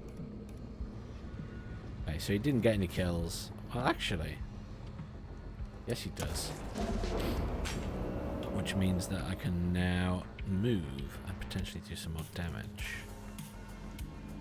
Could do just some general damage over here.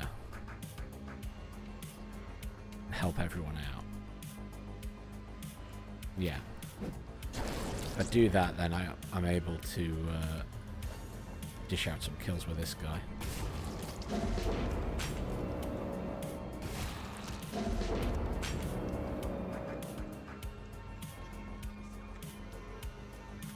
There's no way I can kill you in one hit. I'm just looking for things I can kill in one hit.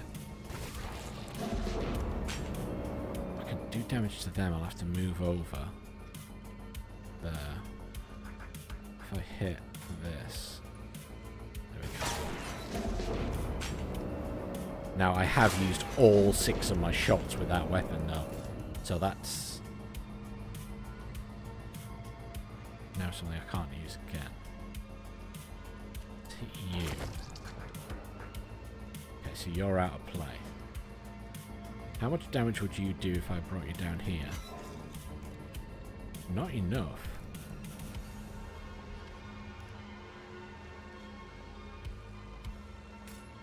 I'm surprised he doesn't kill him because he's on the edge of the map. It's disappointing. Fine, come here then. Kill that guy. Oh, they all have extra armor as well. That's why I'm not doing as much damage with melee stuff. So that's one issue in this game, is the melee weapons. Don't know why I used that. What's that? The melee weapons don't penetrate armor, where the ranged weapons do.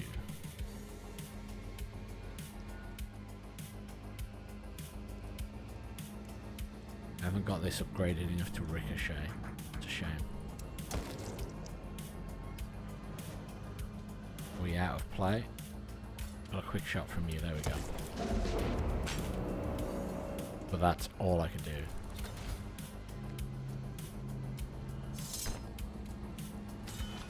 Okay. No, wrong character. Shotgun guy. Instant kill because he pushes him into the flames. And then this guy.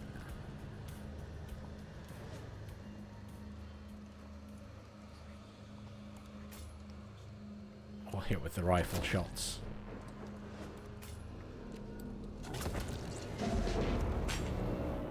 Turned out to be a good run, yes!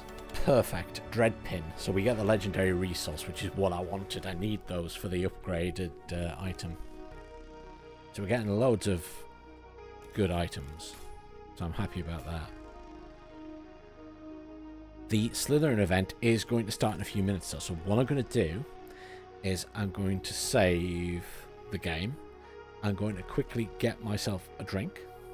And then we'll switch to the Slitherine stream. I need to get a drink because I'm thirsty. But I'm just going to put these on one of these people. You can have a hat. There you go.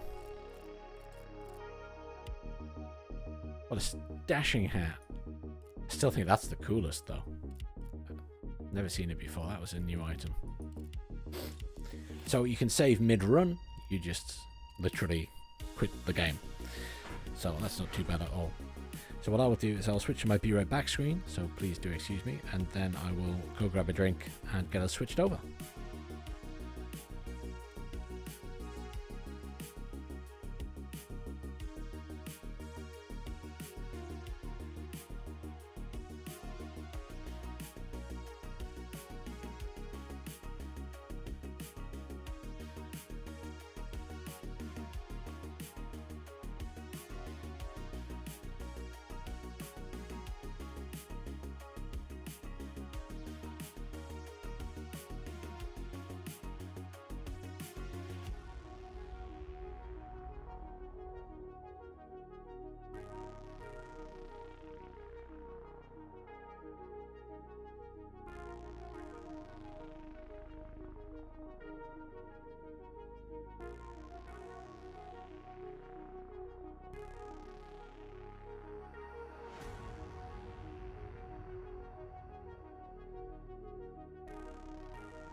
I'll put my mic on so you can hear me chitter-chatting while I get this set up.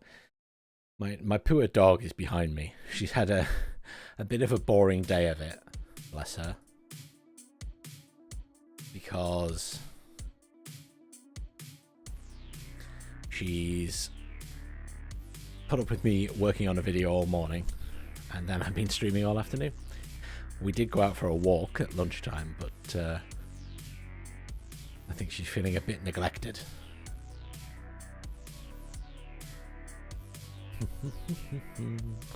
So, I need to do a couple of things. I need to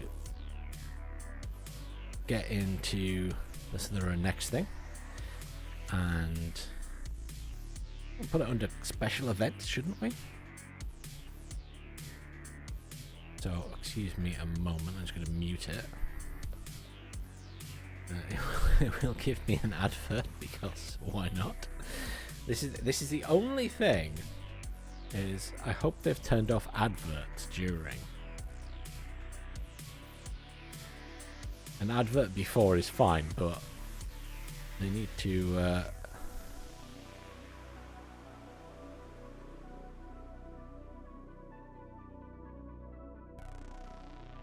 not have the ads popping up during. I guess I could stream it from the other option would be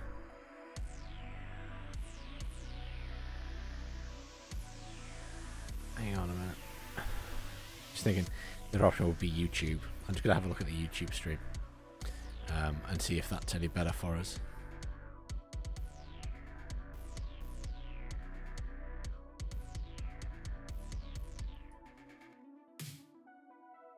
The YouTube might be better for us.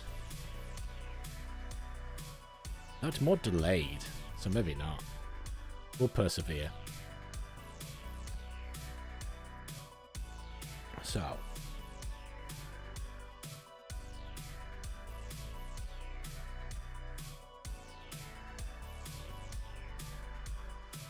Huzzah!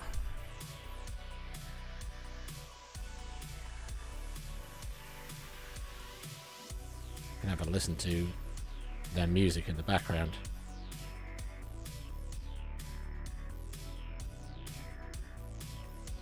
You'll have to let me know how the volume is on the stream that we're watching. And then I have a graphic that they sent me. I need to have a look at this because they sent me it as I was starting the other stream. And I need to turn off my music incidentally.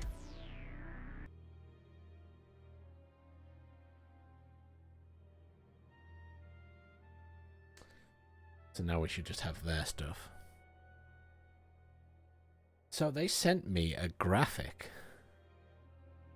The Slitherine Next frame. Let's have a look and see what it is.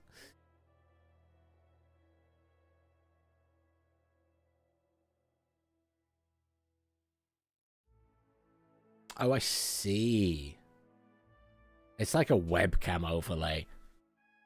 I'm not on webcam.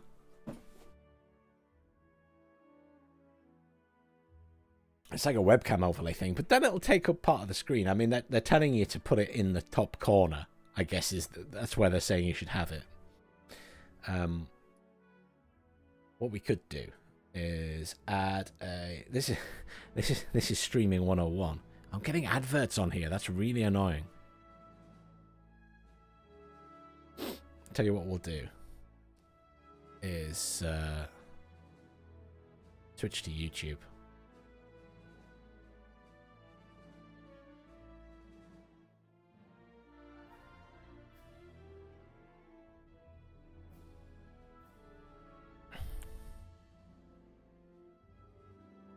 Close the chat. There we go. It's slightly delayed by a few seconds, but like, it doesn't matter, does it?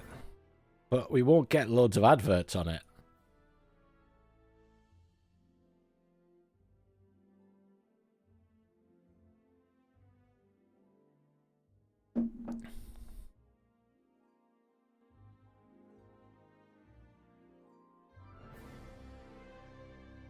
Anyhow, what I was going to do was add an image thing. So you add an image, create new, and then I grab that file.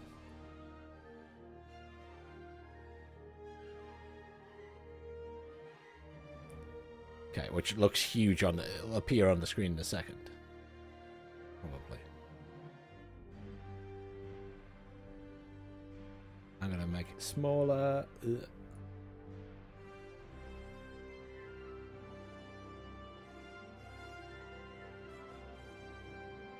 I can understand why they've done it. I'm going to do... This looks so silly.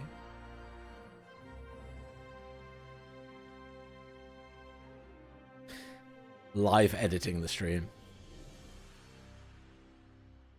I don't think it really needs to be there, to be honest, but I can understand if you're on webcam that you might want it around your pretty little face, but and no Bamalam, there is no webcam.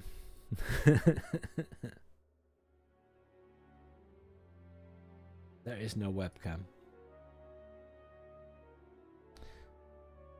So yes, my poor doggo is just laying behind me.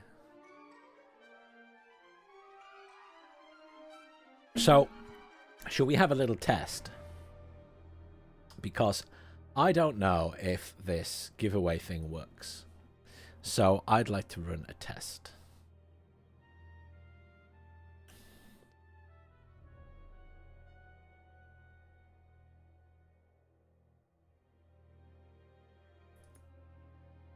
So, if you're there, Bamalam, you can help me with this. So, if I hit start giveaway,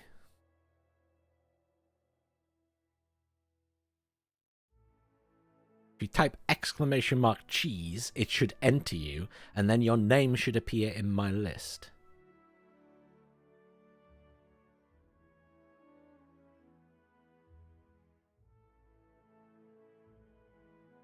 Excellent, it does work. And then I will go to my YouTube chat, as you do, And in my YouTube chat,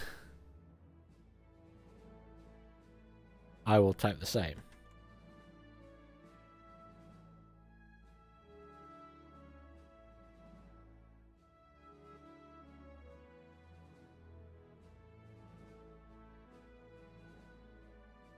I must be a YouTube subscriber or follower to do this.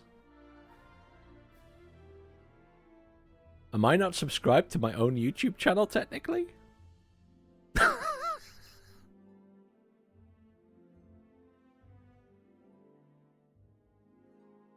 Congratulations, you won!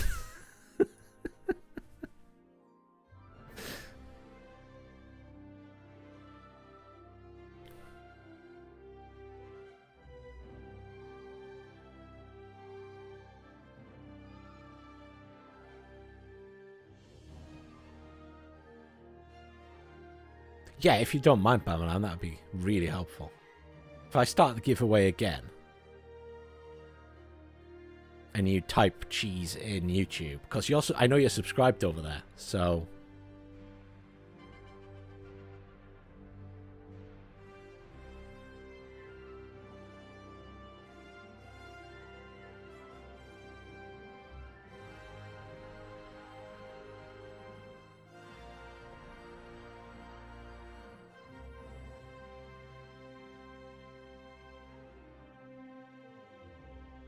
And the beauty is, because not a lot of people watch my streams, everybody's going to end up with a key.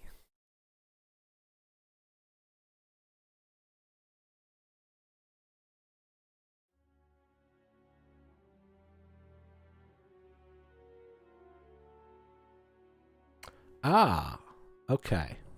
Fine. So I have a way to resolve that. Thank you, Bamalam.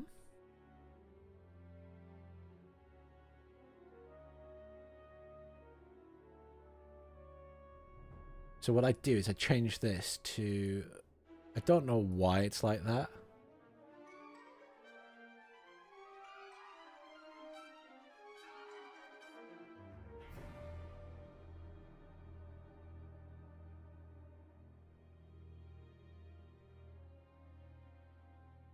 It's a funny system.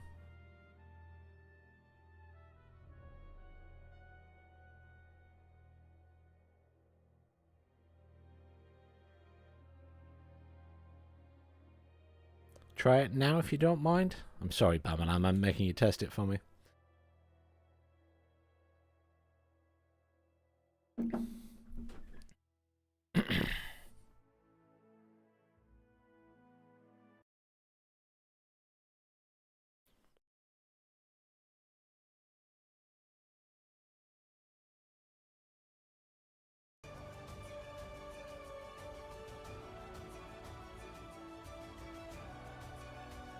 Oh, sorry, Bamalam. Okay. Hello and welcome everyone to Slitherine Next. I'm Kiri, I'll be your host today, and we've got a show packed with It's Kiri. releases, with news, announcements, fresh gameplay, and I hope you're all excited for this. I'm not doing this alone.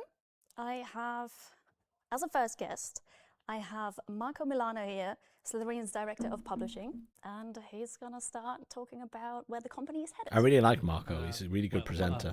Welcome everyone. I guess I'm looking there. Yeah, I guess so. You know, this is gonna be an interesting show. Thank you for. But thank you, Bamalam. I am now solved the issue. Me.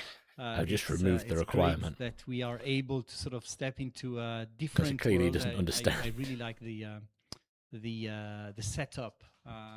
And we have a lot of things to announce. So where the company is heading is an interesting question. This is the first time we have to select very carefully what we announce and discuss in our Slitherine Next event. Usually we try to cover a bit of everything we have. And this time we had to select, otherwise we would have gone for like 3 or 4 hours. You're just doing too much. Yeah, there's a lot happening. That's for sure. So There's we a have couple of surprises, I think. We really want to focus on. I know at least one of them because I spotted a We don't really leak. want to sort of announce things that are like unsure or don't have a release date or stuff. We really want to focus on the real announcements, and that's a positive. because it means that we have a lot to say. Absolutely. And on the other hand, as a company, we are really trying to balance between games that we develop internally. We have quite a few. And then also games that we publish from third party IPs, external IPs, and owned IPs. It's really an interesting time in the market. As you know, it's a tough time for the industry, It is. and we are really having to sort of balance between what is for us. It's a juggling exercise. So we are really trying hard to sort of strike the balance of new games, existing games with DLCs, new content, making live ops games like a Broken Arrow, for instance. So games that have a long tail. There's a bit of everything, I would say. Awesome. Can we see something new? Yeah, of course. I mean, it's interesting. I mean, the first thing I'd like to start from is a new signing, a game that already has a product page out, but we're announcing the collaboration with this developer. I'm very excited about it. Here we go. This will be the one I know. Yeah, that's what we hear, right? We want to see new stuff. Do you want to announce the name or is it just... Yeah, I mean, the game is called Veil of Ashes, Yeah. and we have a trailer for it.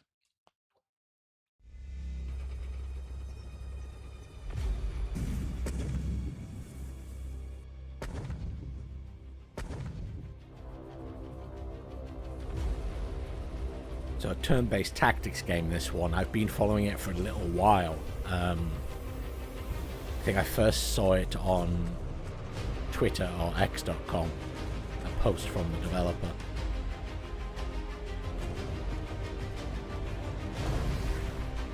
Real-time tactics.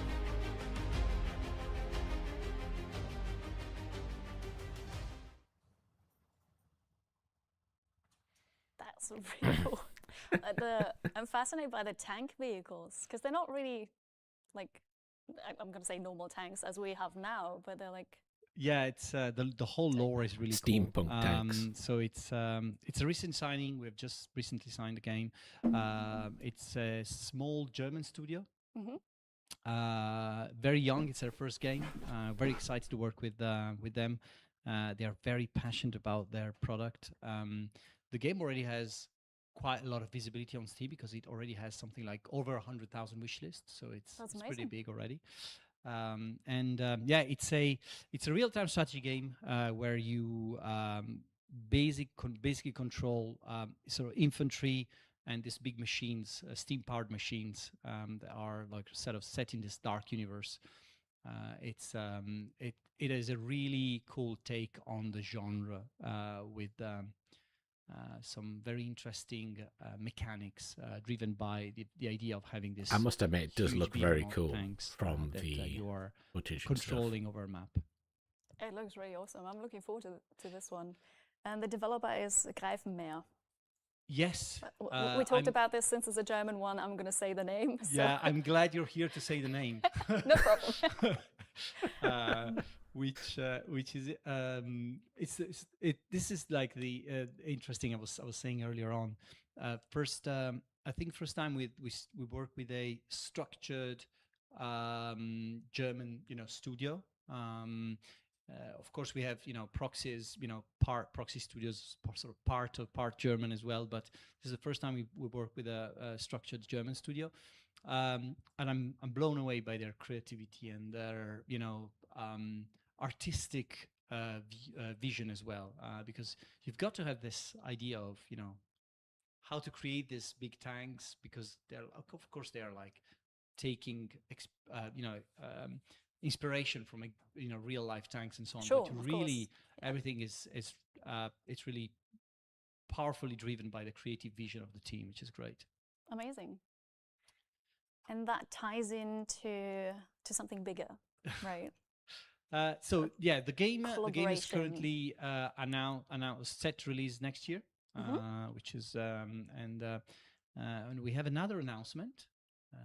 Which Another one? I'm very happy to sort of share today. It's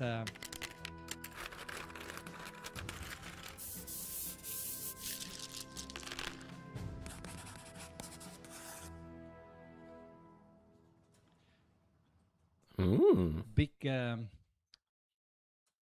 very big thing for us. Memoir 44. We are super excited about signing the IP. We are today we're announcing that we are making a game about Memoir. We don't show Memoir as because we are early in development, or sort of, not advanced enough to show the game. That's fair. We are working with an Italian studio called Vulcanite Games. The guys are behind some of the I'm not sure Panzer what Corps this DLCs. one is. So they know their World War II. They know their, hex and counters war games. They're very experienced, but they're also known for, picking up. Does anyone know? Sort of UI elements that are What easy this to Memoir pick up, is? Is kind of easy onboarding as well. So they're sort of trying to make a game that really resonates with both the core community of Memoir 44 players, but also attracting new players to the scene. I'm very excited about it. It's the first time we work with Asmodee. Google says it's a tabletop. And Days of Wonder, again, a French company and a German company. It's interesting. That's definitely an interesting one, and it ties in very well with what I was mentioning about really balancing new IPs and existing licenses. Yeah, it's like a board game. We have, as a company, we're really, in our previous Slitherine Next, we've announced Bolt Action. We then, after that, announced the collaboration with Cyanide for Blood Bowl. Interesting. And Memoir. It really speaks for the approach we're getting in terms of trying to appeal to the audience of the board games and the board war games. Memoir for us is a good example of that, and of course excited to share more in the future as well. Yeah, you've been busy. Very busy. It's really cool to see that you're taking board games and then making video games, or maybe Oh yeah, Memoir 44 is in the background there on the shelf. Yeah, along with Bolt Action. I think it's interesting because in the market, the hint was there all along. To find audiences for games. So we have an idea for a game, and then we is that a Star Wars game at the other side? That game. This is the reverse, reasoning. It's like, do we have an IP that's it's blurry, but it looks like a Star Wars game. But it's also actively played. It's not like a movie where you're hoping that your game fits the IP because it's got the right lore and so on. These are actually games with existing gameplay features, with systems and so on. So you're really trying to attract a type of player who already knows what to expect, and we're now trying to almost like please them and make something for them. Yeah. Which is an interesting and scary exercise as well. I bet. But does that make it easier when you're in? Do you know what they expect? Well, I think for Bolt Action is a good example. When we announced Bolt Action, we were inundated by feedback from existing Bolt Action players saying, "I want this, I want this, I want this," and ultimately we had to sort of almost go back to the design documents and say, right, how does that feedback fit in with what we're doing? And we changed a lot of things. So we know what they expect, but we also want to make sure that they feel the same excitement when they play the board game and when they play the digital version. Of course. Which is not really... I'm pleased they're taking on the feedback. You cannot achieve that by recreating the experience one-on-one. You have to create the feeling, which is not about just the gameplay. That's an interesting point, yeah. So it's going to be interesting. Memoir is interesting because there's a gameplay that's mixed between dice and cards, and so that there will be this element of how do we give that impression of you're holding up cards and you're moving things around. It's like very physical game. That's something that we're working on right now. Yeah, that is really cool. I've not played the game, so like for me this is very interesting then, because I would just be part of this, starting with a video game. Yeah. And I guess that's also then a different audience. Like people who are new to the whole thing, they don't know anything about it. And Yeah. I think that They first have a thing lot of needs to Star make Wars existing stuff in the players, because background. If Of you have course. them on board, There's a then Millennium everything is Falcon easy there for them. and a transport.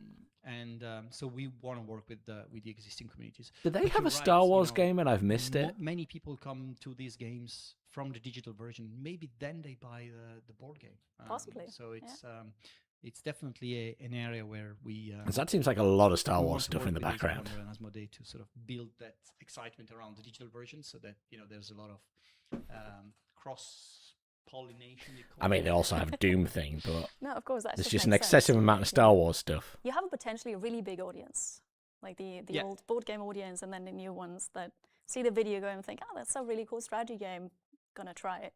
Yeah, and of course you've got strategy gamers that maybe have heard about it and never played it.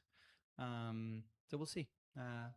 Again, in 2027, we'll see how the game goes. But we're going to give a bit more insight on the gameplay around early fall.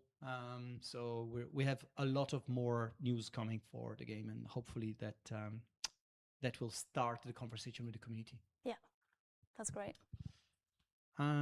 Yeah, so that's the first. I can two imagine doing a announcements, and, turn-based I think that the strategy game or something with Star Wars. The next big thing we have to talk about is Broken Arrow.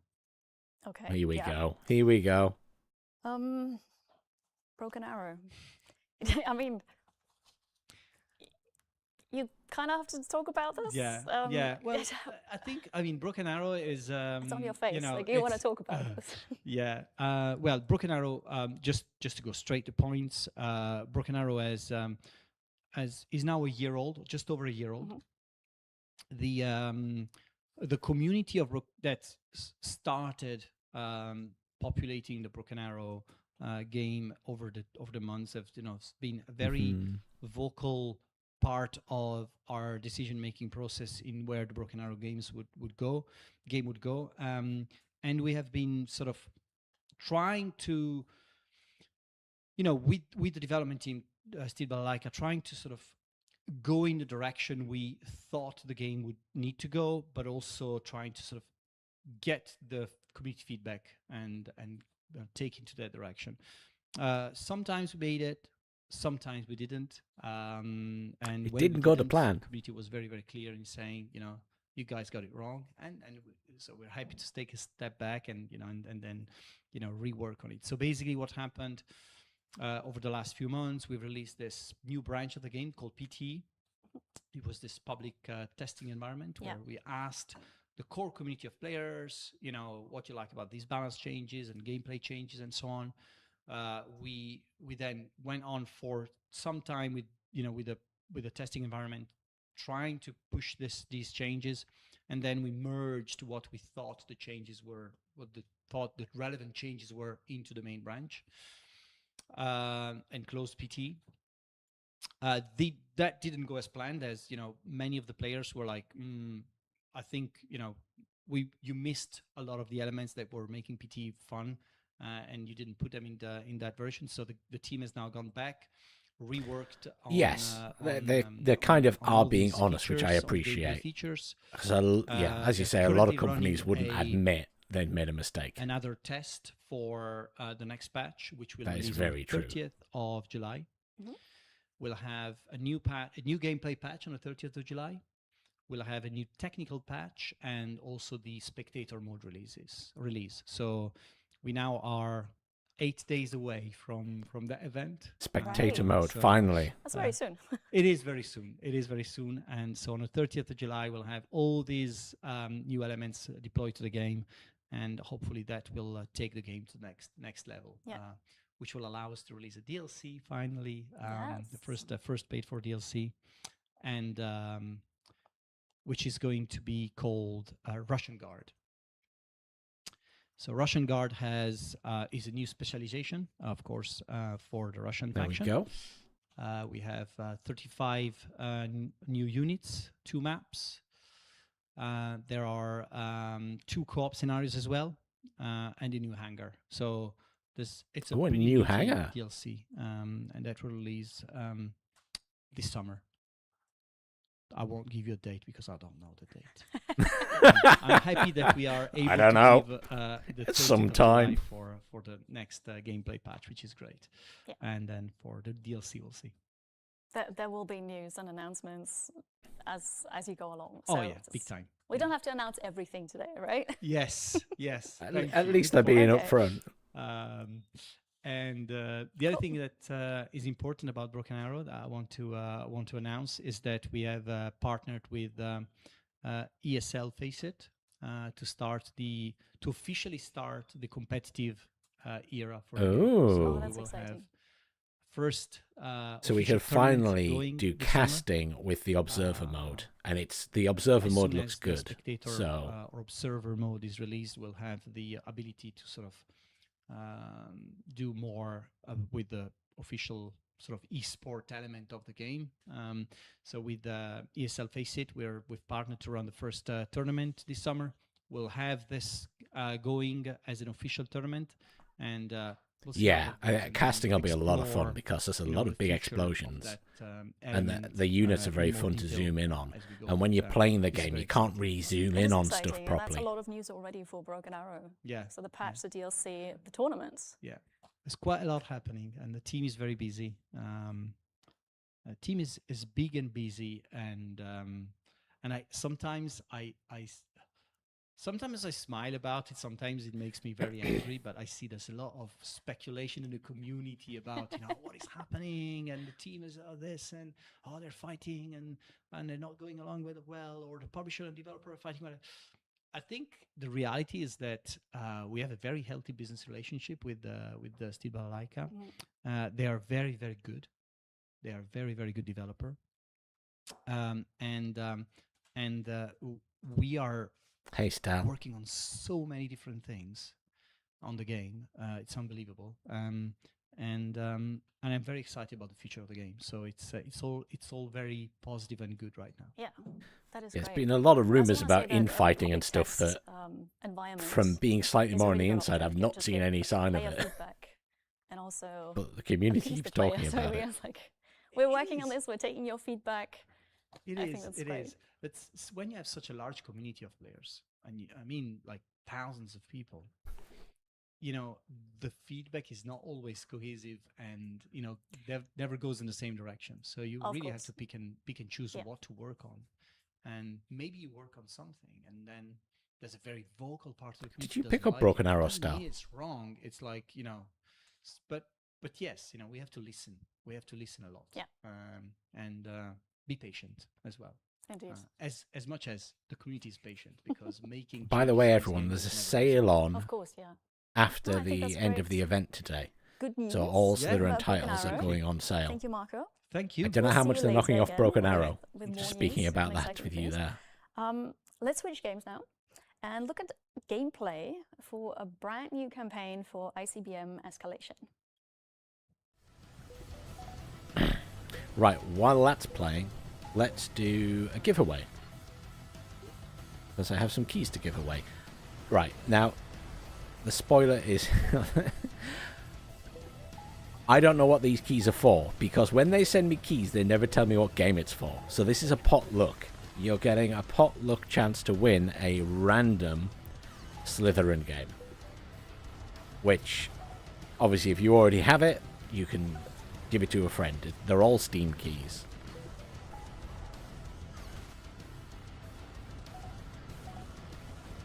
But we will test the system.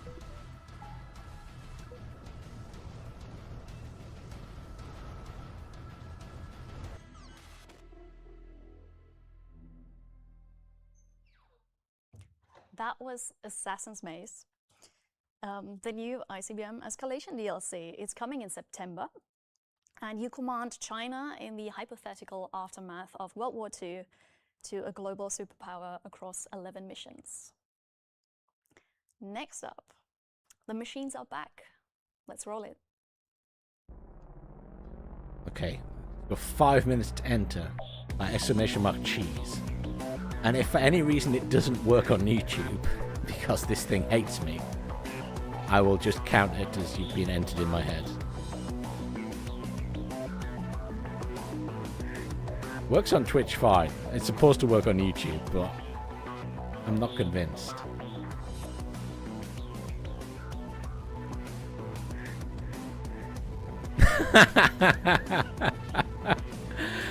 Bamalam, I'm going to sort you out with a key later. Don't worry. You helped me test it earlier. I'll sort you out with a key. Like, you're not getting one.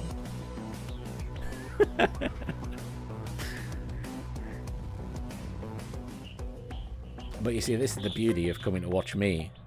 I don't have that many viewers, so everybody gets a key. Major story expansion that continues the war beyond. Chances are Stella's getting a key. You follow Lieutenant Church as the resistance pushes into the frozen regions of I don't think Broken Arrow is included in those keys, I'm afraid, Stella. In this mission, you'll protect groups of civilians and supply vehicles as they attempt to evacuate to safety. You'll encounter new Legion units for the first time, such as the Rev 6.5 Rippers, fast, close combat Terminators designed for brutal frontline engagements. These enemies are capable of rapid movement and can board vehicles, tearing open armored units and eliminating their crews. Every encounter demands new tactics. See, now I've been told they've improved this game a lot. I was not convinced on launch, but maybe it's something I need to revisit more now. Dynamic and unpredictable engagements, where tactical adaptation and battlefield control become the keys to victory. Because a lot of the concepts in Terminator Dark Fate Defiance were really cool, and the way the units That was Terminator. used weapons you and stuff probably was very guessed cool. it, recognized it. It's also coming in September. An 8-mission DLC. It takes the fight to the frozen wilderness of Canada, and it changes the gameplay. It changes combat completely because it introduces melee combat with the new Ripper Terminators and also augmented soldiers, so you can equip them with augmentation kits. Plus a batch of new units like the Leopard C2 Mexes, for example. Now, I know a lot of people have been asking about Blood Bowl. We will get to that towards the end of the show. Were you So thinking stay tuned. it's buggy And I'll get a Bamalam, short break. or do you just not like the gameplay? Because my issue was it was very buggy on launch. Oh, there we go. Starship Troopers up to 45% off.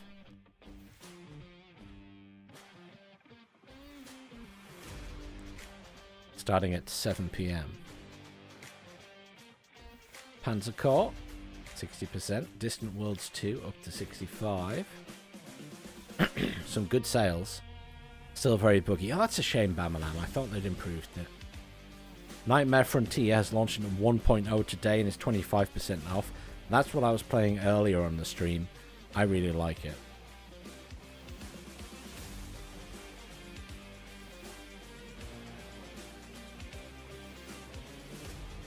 Blood Bowl 3, 50% off. I've never played Blood Bowl 3. I played first and second, I think. I've never played the Radio Commander game. Broken Arrow 15% off. Yeah, I was going to say, they're not going to do a big discount on Broken Arrow. They're still spending a lot of money on that game developing it. You were asking about Nightmare Frontier. I've got something new. Joining me now is Mateusz, head of studio at Ice Code Games and the developer of Nightmare Frontier. Mateusz, welcome to the show. Thank you for being here. Hello, everybody. Nightmare Frontier, in case you don't know it, is one of a kind. You have a tactical extraction looter, turn-based combats.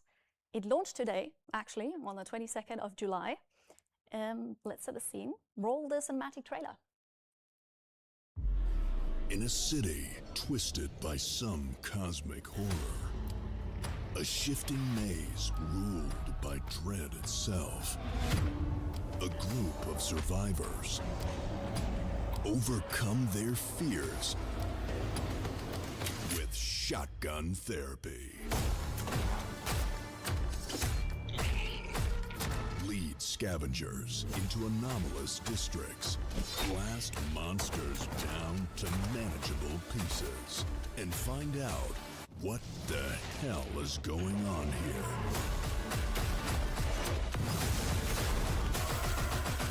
And tame the Nightmare Frontier. I hadn't actually seen that trailer. It's really cool. Also, shotgun therapy. Do you want to give us the quick pitch and maybe explain shotgun Stal, therapy? you have to type claim in chat. So, the bot says so. Nightmare Frontier is set in a late 19th century American West Coast city in which some strange power made people's fears manifest in a flesh as monsters. So if somebody is afraid of spiders, the monster that looks like a spider is showing in front of him. So what you have to do to face Apologies, your by the fears way. is There's a shoot them motorbike with or your something shotgun. outside, so And, I had to this mute is my what mic we for a are few calling minutes. shotgun therapy. I love it. That's great. I think we should just have a look at some gameplay. Yeah, sure. Yeah, can we please have some gameplay? I came to this city chasing the American dream. And what did I find? American nightmare, more like it. Something is twisting reality, and people's worst A fears great flood the success. streets.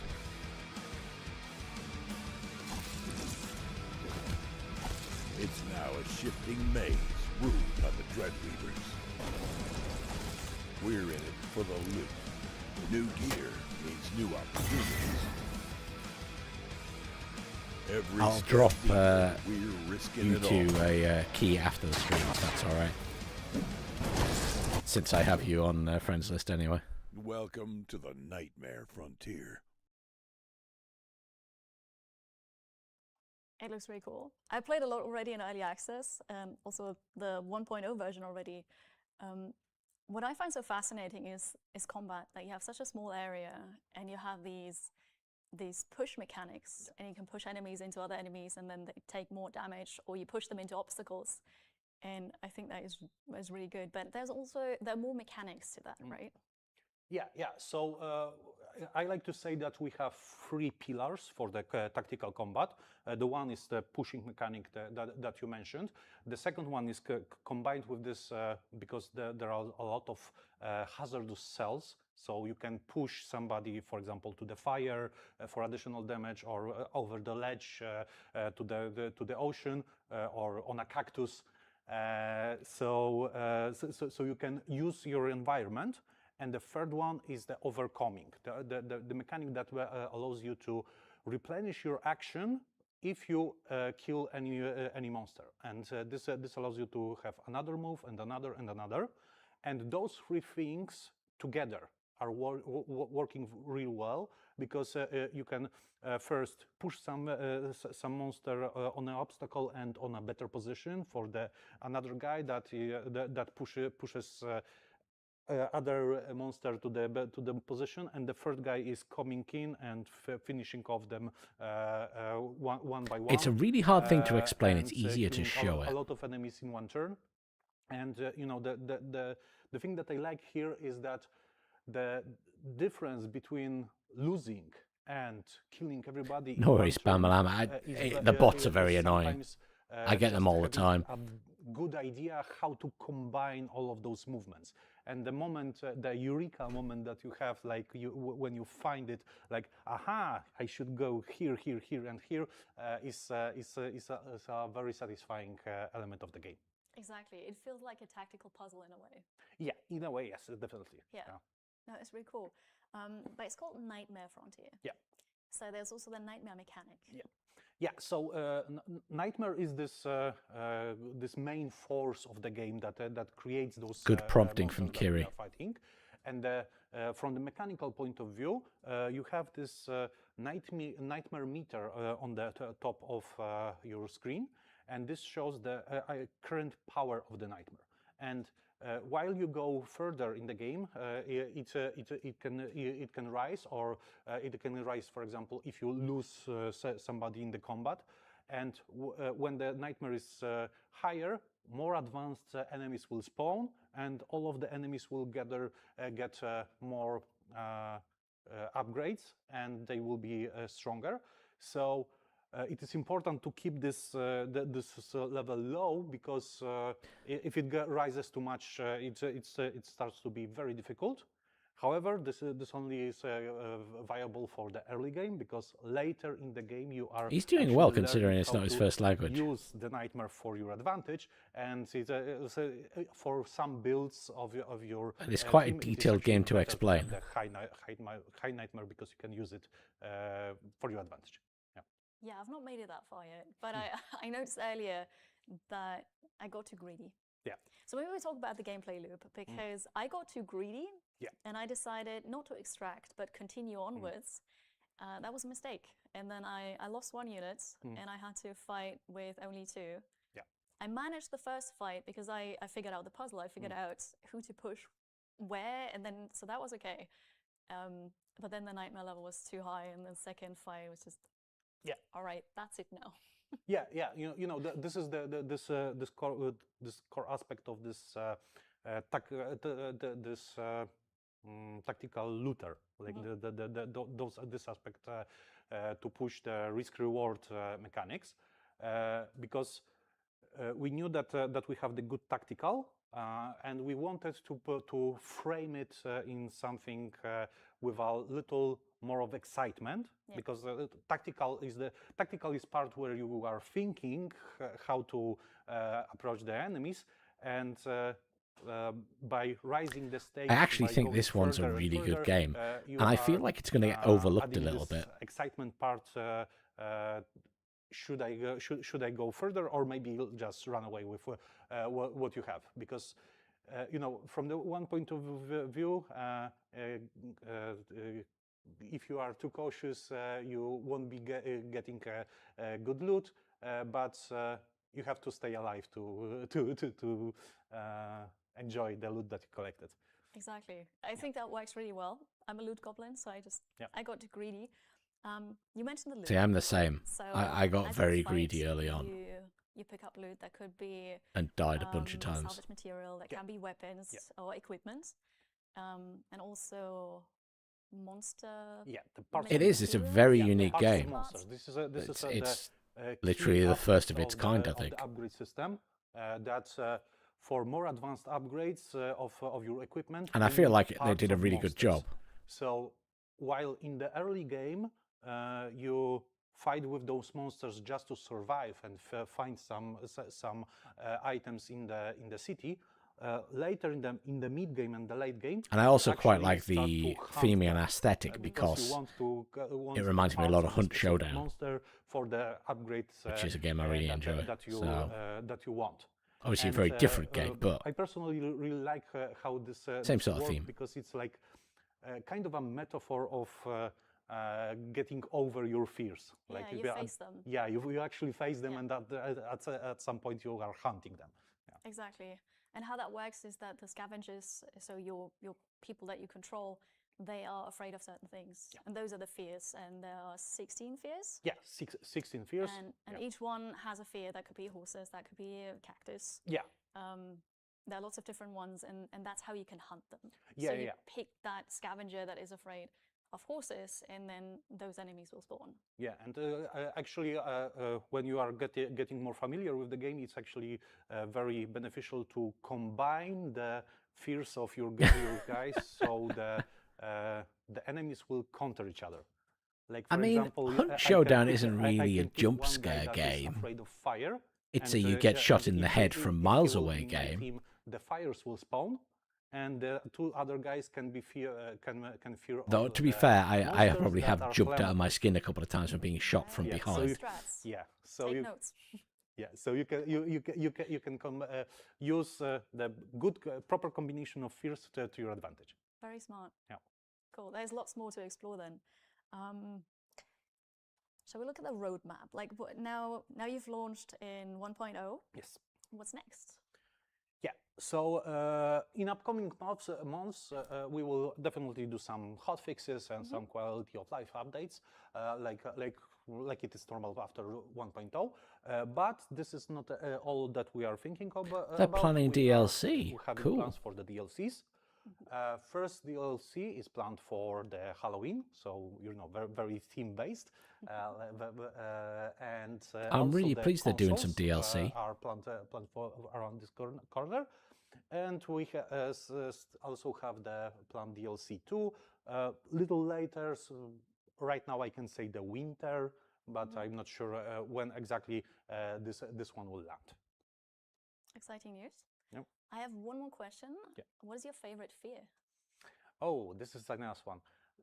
So, from the perspective of aesthetics, I really like the Slaughterbound, the Fear of Bulls, because the guy is like this giant bull that have a cleaver in one hand, and in another hand, instead of the shield, he has a table, and he really looks really cool.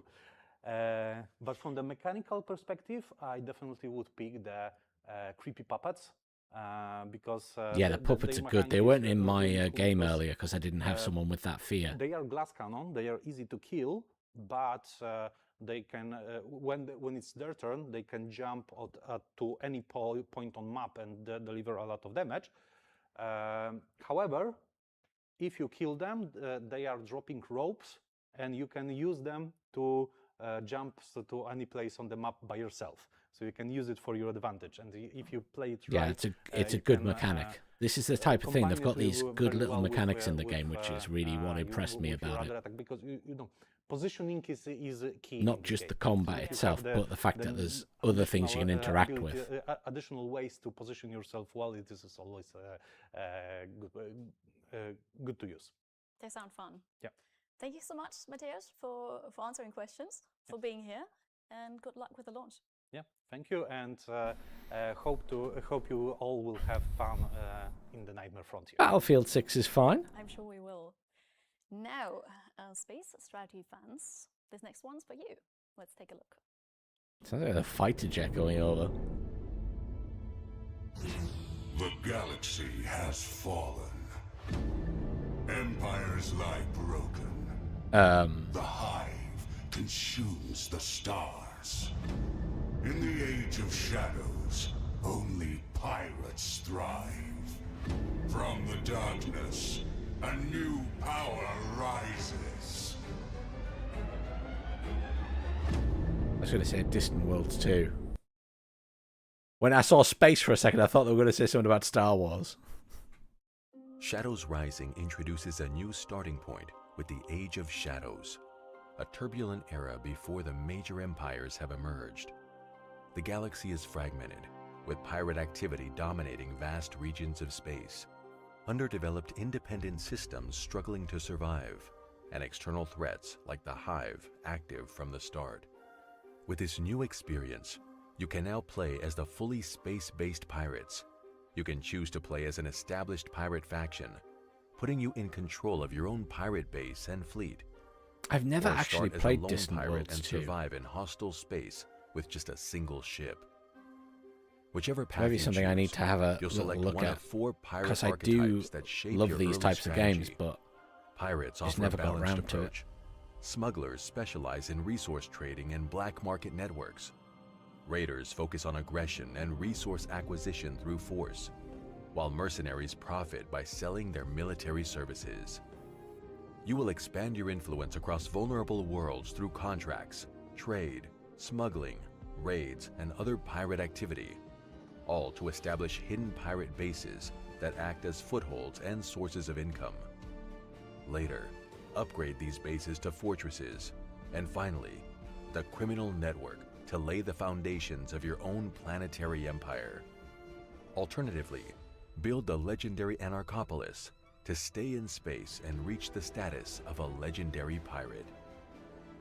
Players who start as a lone pirate can eventually create their own pirate faction, transitioning from a single ship to a full-fledged pirate organization. That's pretty or cool. instead survive long enough to prove to the galaxy that they are a legendary lone pirate. The wider galaxy offers contracts from empires, independent colonies, and shadow ports, ranging from espionage and deliveries to sabotage and targeted destruction. Shadow ports serve as neutral hubs beyond the reach of law, where technology, ships, information, and illicit goods are freely exchanged. The black market adds another layer of opportunity through high-risk trade in contraband and restricted resources. Players can also accept privateering contracts, fighting on behalf of other powers for a price. In effect, combining piracy with That's a organized cool mechanic. warfare. That's At the any sort of time, thing I'd you expect can to take see direct in control of your Mountain ship Blade Bannerlord. using an upgraded bridge mode, seamlessly switching between strategic management and ship-level gameplay.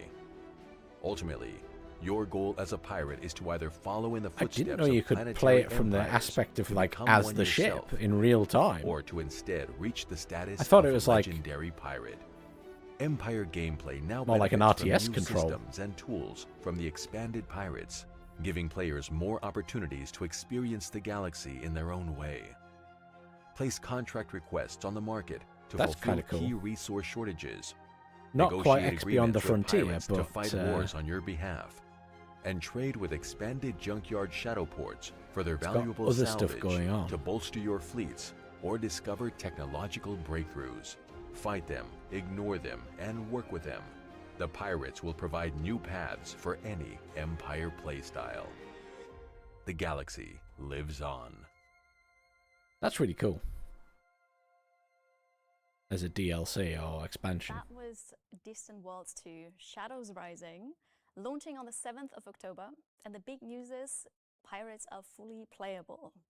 As you just saw, you can start as a lone pirate with a single ship, or you can run an entire pirate faction, build your network through smuggling, raids, espionage, and you can turn the galaxy Pretty into cool. a battle between warlords, smugglers, and the Hive. If you're interested in Distant Worlds 2 Shadows Rising, wishlist it now. Joining me now, my next guest is Alberto, Hi, Katie. Slitherine's Business Development Manager. Welcome to the show. Thank for you. being It's here. great to be here. Hi, everyone. Let's start with Radio Commander Yes. 41. Let's see a gameplay video. Battlefield communication has been crucial throughout history. In Radio Commander Pacific 41, So this is the command new is one, and conducted entirely through I radio still don't quite communication, grasp these not direct games. control. Reports from the field could arrive delayed and incomplete, requiring constant interpretation and rapid decision-making. Set in the Pacific theater of World War II, the campaign unfolds across a chain of island operations, each mission introducing new objectives, constraints, and tactical variables. The mission set includes scenarios inspired by real historical battles, alongside fictional operations designed to test your command abilities under pressure. As the campaign progresses, new units become available. Infantry and Marines for frontline engagements, armored units to break enemy defenses, aircraft for reconnaissance and strike capability, and the destroyer delivers long-range fire support. Unit status can be assessed through regular communication regarding location, combat readiness, enemy in contact, and overall condition. Ammunition expenditure and casualty levels must be monitored carefully. If supplies are depleted, I or feel like the losses become concept's severe, interesting. Withdrawal, regrouping, or resupplying the field base may be necessary to But I preserve don't fully operational understand how strength. it's going to work. Bombing runs and artillery fire can suppress enemy infantry, reducing their accuracy, sight, and movement speed. There are some commander's tools for working on the map. Ruler helps you estimate distances on the map, while map tools will help to get the exact elevation at a specific point of terrain. You can also draw on the map to visualize the situation, track how it develops, and remember your own plans. In Radio Commander Well, Pacific 41, victory you're in belongs to the command of commander who can everything, interpret the but chaos of because war you're on the and make radio, right I decision guess. before it's too late. But it's not like an RTS game. That looks really good. Apparently there's a What Radio can you tell Commander us about Vietnam Radio already in Commander Pacific existence. 41? I need to have a look. Apparently it's 75% the off. original Radio Commander was called Radio Commander Vietnam 64. It came out in 2019. And it's been a few years since, another team has been working behind the scenes on a spin-off. In this case, we're talking of Radio Commander Pacific 41. It's, of course, set in the Pacific Theater from the American side. Compared to Vietnam 64, we can say it's a lot more ambitious. The scale is bigger, the campaign is longer, and the combat mechanics are more in-depth. Basically, it conserves all the original elements Well- that made the original Radio Commander unique. A fully diegetic UI. Have you tried Battleship Command, an immersion Bamalan? value in which you I did a feel video as on that. commander making use of a radio and sending commands, sending That game's orders pretty cool. to the units under your command. And I think that's a Microprose reports published from game them. though. Sometimes, there's a bit of delay between your orders and them being executed or receiving reports from your men. And of course, you need to update the map yourself. There's no information that is handed easily to you. You have to be a bit of a juggler, so to speak. It's both a strategy game. So basically, you're getting a radio message about where everyone is and what everyone's doing, and then you have to put that on the map yourself. Elements at the same time, and you need to be able to coordinate your efforts in a very realistic manner. And I think that My dog is just staring at me very grumpily. Why aren't you playing with me? I've not seen anything like it. I didn't play Vietnam, but I'm very intrigued by you don't really see a battle happening, but you get all these bits of information and then you have to make the map yourself, really, where everything is. Exactly. You have to keep track of the information presented to you. And, sometimes that information can be presented in a very frantic way, because you have to imagine that you are in the shoes of a commander in the, behind the lines in a comfortable tent, or in the case of Vietnam, in the case of Jungle. They've already talked about Broken Arrow. Most likely you're on they're gonna do a patch at the end of the month on the 30th, which will add in more of the stuff from the PTE. It sounds like.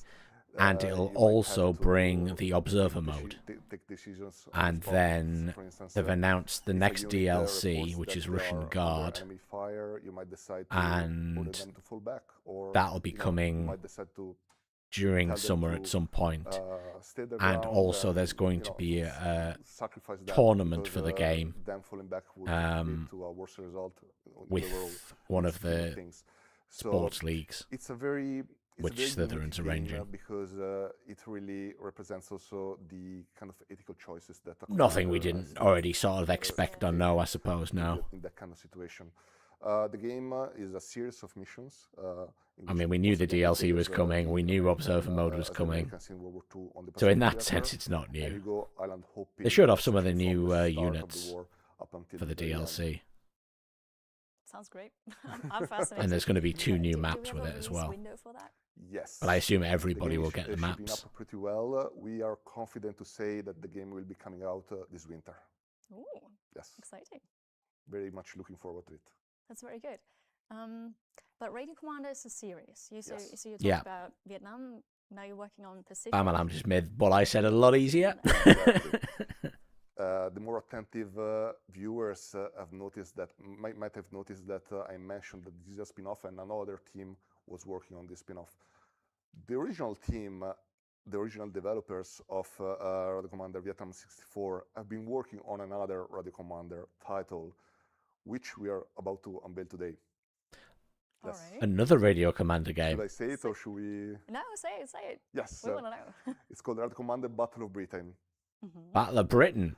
Battle of Britain. Okay. 40, sorry.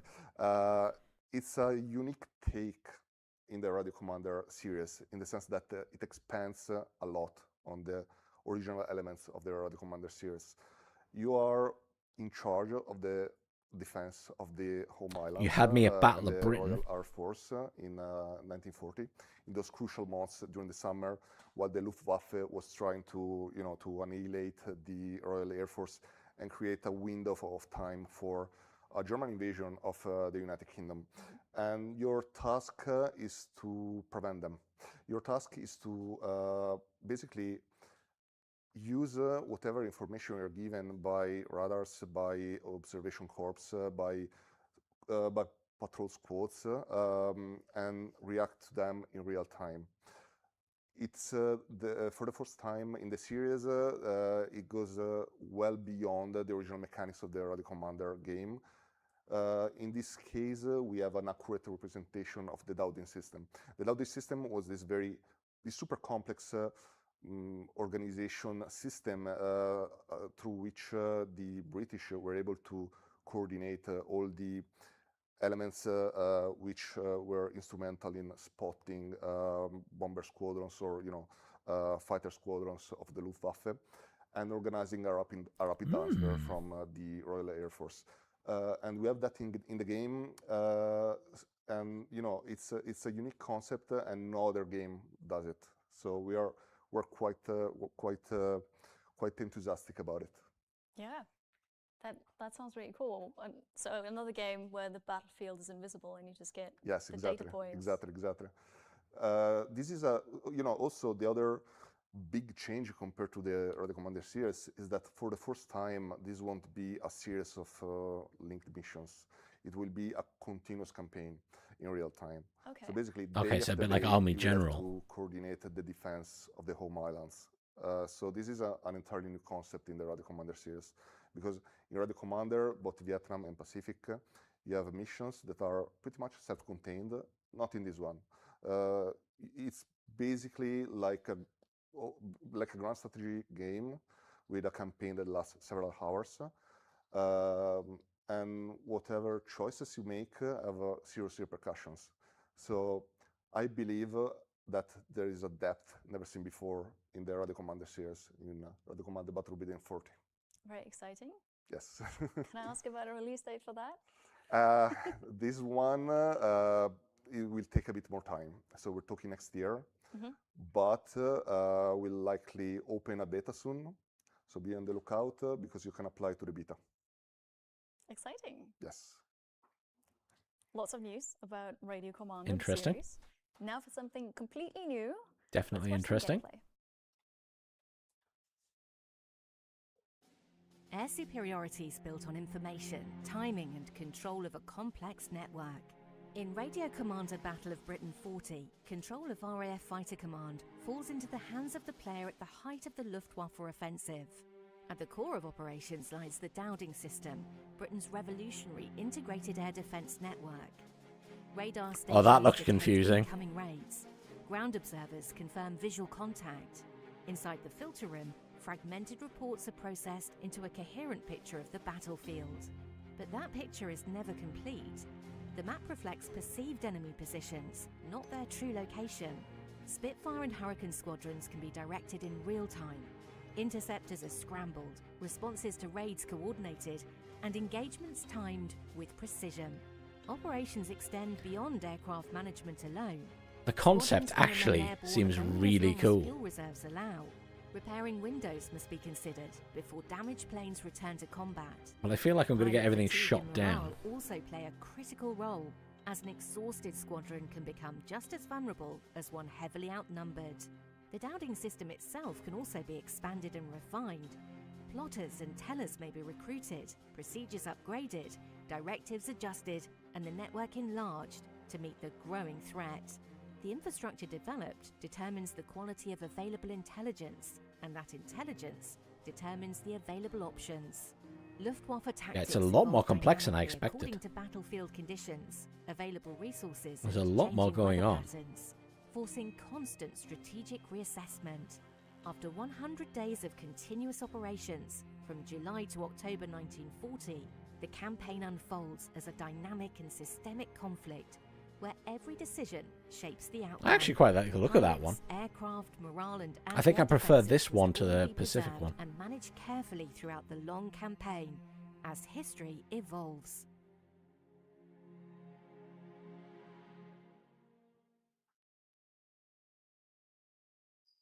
Cool. Very Do, cool. do you want to talk Yeah. about the gameplay? Sure. What did we see? Sure. So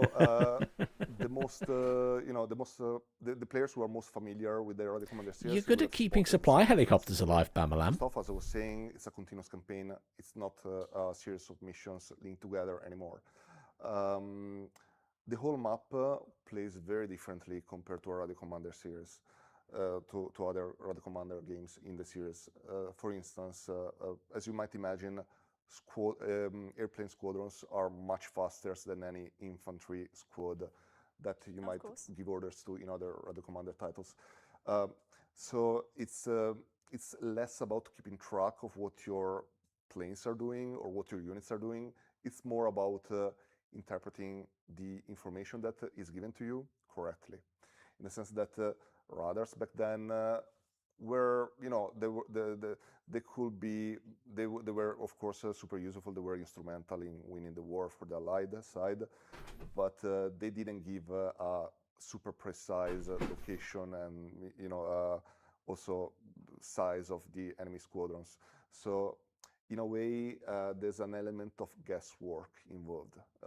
You have to manage your forces. You have to decide which sector of England you want to I think defend, of the stuff they've shown which, so far, you're willing to sacrifice. You have to probably you the have to be best able to thing, rotate or the your best new forces. thing, You have is to, Veil of Ashes. manage your resources on the long run, rather than thinking on how to win this specific scenario.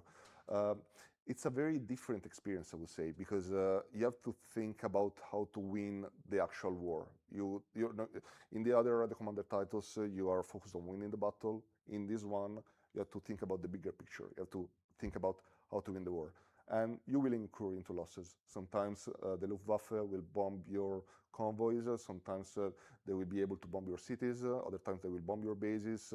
Sometimes they will bomb your radars, your... It's going to annoy me if I play that and uh, lose stuff all the you time. can't defend everything. You have to decide which parts you want to defend, which of the assets at your disposal are most useful for the war effort. And all in all, it's... It must be as I very said, early in the morning where you it's are, Bamalam. an unparalleled depth never seen before in the Radio Commander series. How have you not passed out? Sounds tough. Yes, honestly. it is very tough. To Then be it's honest, war. You can't just do everything right. And yeah, you can't exactly. protect Also, everybody. but you know, it feels so good when you're able to intercept an enemy squadron, because you never really know until you are able to receive reports of what is going on, and you're left hanging with a bit of tension in the air. And I think that's amazing. You know, I can't think of other strategy games that have that sort of feeling of anticipation and uncertainty about what is going to happen. You're left wondering, am I doing it right? Am I doing it wrong? 3 a.m. You can know, because the information at your disposal is incomplete. You have to, in a way, also understand what the enemy is doing. It's a bit like poker, maybe, you know. So it's a weird analogy, but I think it works. Bamalam's dedication to gaming, staying up till 3 a.m. to watch Slitherine Next. You have the information, but you don't know if it's correct. You don't know if you understood it correctly. And yeah, exactly. Yeah. You don't know the whole picture. You know, I've been playing the build. I've been watching how the AI plays with the debug mode, so that's not so I bad. see what it's doing. And then I play without the fog of war disabled, so I can know what the AI is doing. And guessing, being able to guess correctly what the AI is doing and understanding their strategy and reacting accordingly feels amazing. That is really cool. But I guess players can't cheat then and turn off fog of war. That's just well, what you can I do. really hope that it will be disabled in the final game. Okay. Yeah. No, that's really cool. And I already asked, the release date is going to be sometime next year. Yeah. Very good. Okay.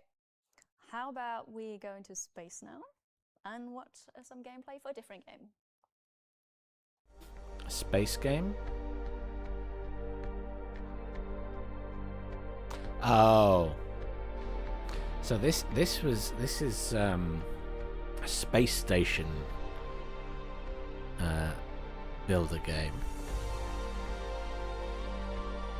This is the one I was on about the other day, where it was like, we're going to take your telemetry data, and if you don't want us to, you have to leave the game. Designer, humanity's future in space begins with a single vision. Take Which I was charge like, of a private aerospace company and build why is that an not orbital optional? infrastructure that will power the next era of space exploration and industry. Your journey starts small, a single core module in low Earth orbit. From there, you'll design But the and concept of the game expand seemed modular pretty space good. stations, It's like a management game. manage astronauts and logistics, unlock advanced technologies, and develop a growing network of orbital outposts across Earth orbit and beyond. But building stations is only part of the challenge. Support scientific research, manufacture commercial goods, provide services, accommodate space tourists, and help create the foundations of a thriving space economy. As your company Basically, grows, it's so does Elon your Musk ambition. simulator. Expand into higher orbits, connect stations through transportation networks, and transform isolated outposts into a vast Build your orbital own ecosystem. SpaceX. Research new technologies, develop advanced capabilities, and continuously optimize your infrastructure to meet new challenges and opportunities. Whether you prefer guided progression in campaign mode, open-ended management in sandbox mode, or unrestricted creativity in free builder mode, Space Station Designer lets you shape humanity's future in your own way. With modding support, you'll be able to I mean, it's a expand the fairly cool experience concept even for a further, game. creating new content. It all starts with a single launch. What comes next is yours. Make it happen with Space Station Designer. That was Space Station Designer, releasing on the 18th of November. And you start with a single core module, you grow it into orbital outposts while doing research, managing your logistics, and the ultimate goal is to build the lunar space elevator. We will reveal more about that soon. Now, Alberto, you're still here. Thank you for not running away. Thank you. You've got more to tell us, more news to share, Yes. this time about Battle Plan. Yes. You've postponed the launch, which We was did. originally the 14th of July. Yeah, that's right. You It's explained why in the delayed. Steam post, but maybe quickly explain Yeah. now Yeah. why you did that. So a couple of weeks ago, we announced that we will delay the game. Just to give you the full context, we have received feedback that has been excellent on the game, both on the Steam Next Fest and in the playtests that we ran. That said, it's a unique and original concept, and we want to be absolutely 100% sure that we're getting it right from the get-go. Since it's so innovative, there are so many things that can go wrong, especially in the UI, or can be suboptimal, and we want them to be optimal. For that reason, we took the decision to postpone the launch to get those things right. More specifically, we're working on making the orders more precise and more reactive, and also to make the army management tool to make I'm it pleased to easier for hear the that. player to merge their units. Those are the main areas, plus of course the usual bug fixing and polishing. Okay. I think it's great that you postpone it and not just push out something that's not good or half finished. Yeah. So I think that's great. Yeah, I mean, we've seen a lot of an overwhelming reception and anticipation about the game, so we want to make. Because I thought the game was really right. cool, but Good. For some everybody stuff who didn't work doesn't as well know as what it we're should talking last time about, I what's played it. Battle Plan? Just a Yeah, short sentence. I'll try to be brief. Battle Plan is a unique take on the operational strategy genre, in the sense that it's a real-time game, real-time strategy game. It takes the front lines feature of Hearts of Iron, although it's not Hearts of Iron at all. It's all about warfare. I wonder You if they're don't, running to time and you schedule, don't, or if handle they're. the economy or the politics. Oops, and just kicked it's the desk. mission-based, I wonder if and they're running the at scale time is and very schedule right different. now, or if Basically, they're our a bit idea delayed. is that the player is put in the shoes of a commander in charge of his army, and they need to take both high-level decisions about the kind of operations and battle plans they want to carry out, as well as to, if they want You've to been take sleeping. care of the more Just look at me like I'm minute crazy. details Okay. of running their operations. Compared to other games of this type, the map is the protagonist here, because you have, Border this Collies. continuous map, which Too is smart not for their divided own into good. provinces, and there are topographic elements on the map that you need to take into account when planning your battles. So it's a unique concept, and as you can see, there's also some sort of diegetic elements in the UI. Yeah. For instance, you use I don't know if the everyone's pencil tried in order this to when there draw, was the demos and orders stuff, on the map. but I thought it was really been, cool so much positive because feedback it about reminded me a lot of So, Line War. people love the Line fact War that is you a are small trying to indie play, dev game, which and is we know also that we very have good, but something similar really cool concept in where our you hands. draw your Nice, orders. We want to, make sure that we do it right. That is good to hear. What are the long-term plans for this? Yeah. So first off, right now we are thinking of releasing the game sometime in Q3 this year. So yeah, we postpone it, but it's not that far. But we're also thinking about the long term for Battle Plan. Ooh, a German campaign too. The base game will ship with an allied campaign set in the Western theater, but we know that this concept could be applied to many different theaters, and there are so many mechanics that we would like to expand upon. Therefore, we already started thinking about what's next for Battle Plan after launch. Yeah. The first DLC will be featuring a German campaign, more specifically in 1940, so the invasion of Benelux and France, the second big blitzkrieg in World War II. And for each campaign, for each new theater that we bring to Battle Plan, we're going to expand on some of the existing mechanics. So for the first DLC and the blitzkrieg in France and Netherlands and Belgium, we've decided to focus on air power. So make the way airplane squadrons work a lot deeper, a lot more interesting, especially when it comes to differentiating different type of planes and changing the behavior of bombing and recon planes. Those are the main things that we're working on. But we also, we have a lot of ideas for future mechanics and future theaters. And I was going to say, it feels like one of those games that they would just expand forever. But we are still not quite ready to tell more about it. Of course. No, that's great. Thank you for telling us what you could. And thank you for being here, Alberto. You're welcome. I hope that everyone enjoyed it. Yeah, we'll take a short break now, but don't run away. Stay tuned for more game news.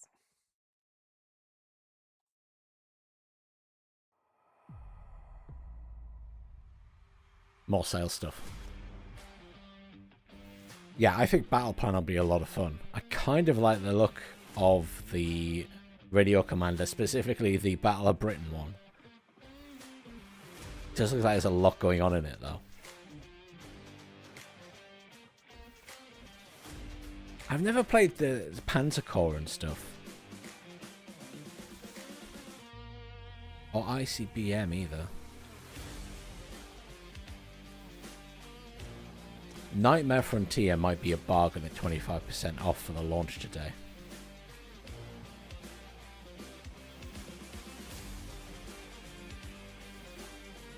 Decent sale on Terminator, good sale on Blood Bowl. Oh, they haven't talked to us about Blood Bowl yet. Are we getting a Blood Bowl 4 is the question?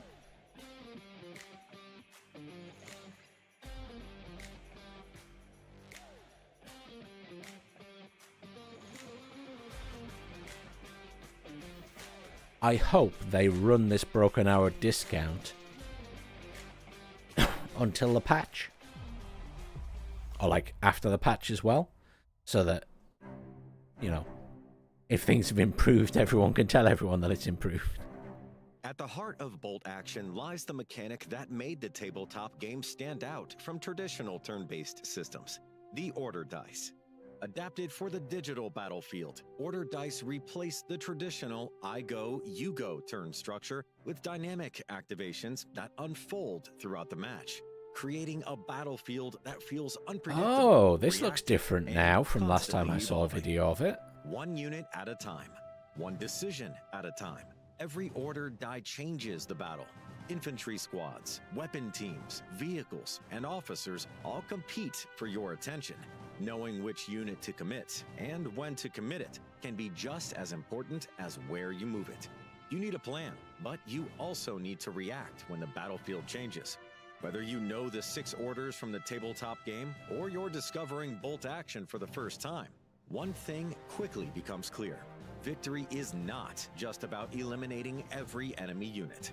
For example, the fire order allows a unit to focus entirely on delivering accurate firepower. It is ideal for holding a key position, suppressing a threat, or finishing off a vulnerable target. Ambush is about patience. Instead of acting immediately, a unit prepares to react. Hold your nerve. Wait for the enemy to move. Then strike at exactly the right moment. Indirect fire introduces another layer of tactical decision-making. Artillery can reach enemies hiding behind cover, applying pressure where direct weapons cannot. Effective use of support weapons can disrupt defensive positions and force opponents to rethink their plans. Similar, I guess, to Positioning Headquarters remains World War critical. II in Direct concept. attacks can win ground, but a well-executed flank can expose vulnerable targets, bypass strong defenses, and create the opportunity your opponent did not see coming. For long-term Wouldn't bolt surprise me action if it's commanders, using the same this engine. brings the tactical tension of the tabletop game to the digital battlefield. Well, some of the movements look For new very players, similar. It offers a fresh approach to turn-based World War II strategy. Join the community for future announcements, development updates, and more gameplay reveals. Wishlist Bolt Action today. Look at bolt action. In this sneak peek, you saw the dynamic activation system, tactical orders, That looks indirect pretty good. fire, flanking maneuvers, and also the strategic decision making that impacts every single battle. Now, I've got one more gameplay for you before the big finish. Let's roll it. Elite All-American is a DLC expansion for Panzer Corps II that places you in command of the legendary 82nd Airborne Division, the famed All-American Division. Follow one of the most 82nd iconic Airborne. military formations. They're in from war baptism now. by fire during the invasion of Sicily, through the Italian campaign, the D-Day airborne landings in Normandy, Operation Market Garden, the Battle of the Bulge, They're probably in and SD2 the as final well. Allied advance into Germany. The campaign focuses on high-intensity airborne warfare, where your forces are dropped behind enemy lines to seize vital objectives, adapt to chaotic battlefield conditions, and withstand determined Axis counterattacks. Success depends on careful planning, coordinated infantry assaults, effective use of support weapons, and preserving your experienced core force. The DLC introduces new historically inspired scenarios, U.S. airborne units, specialized equipment, and late war reinforcements. Unlike previous Elite campaigns, I need to see if anyone I know has played this game, because I've never really looked at Panzer Corps, but while remaining true to the classic objective-driven gameplay of Panzer Corps. it seems quite popular. Optional bonus objectives and customizable heroes provide additional challenges and replayability. Drop in and lead the All-Americans through the decisive battles of World War II.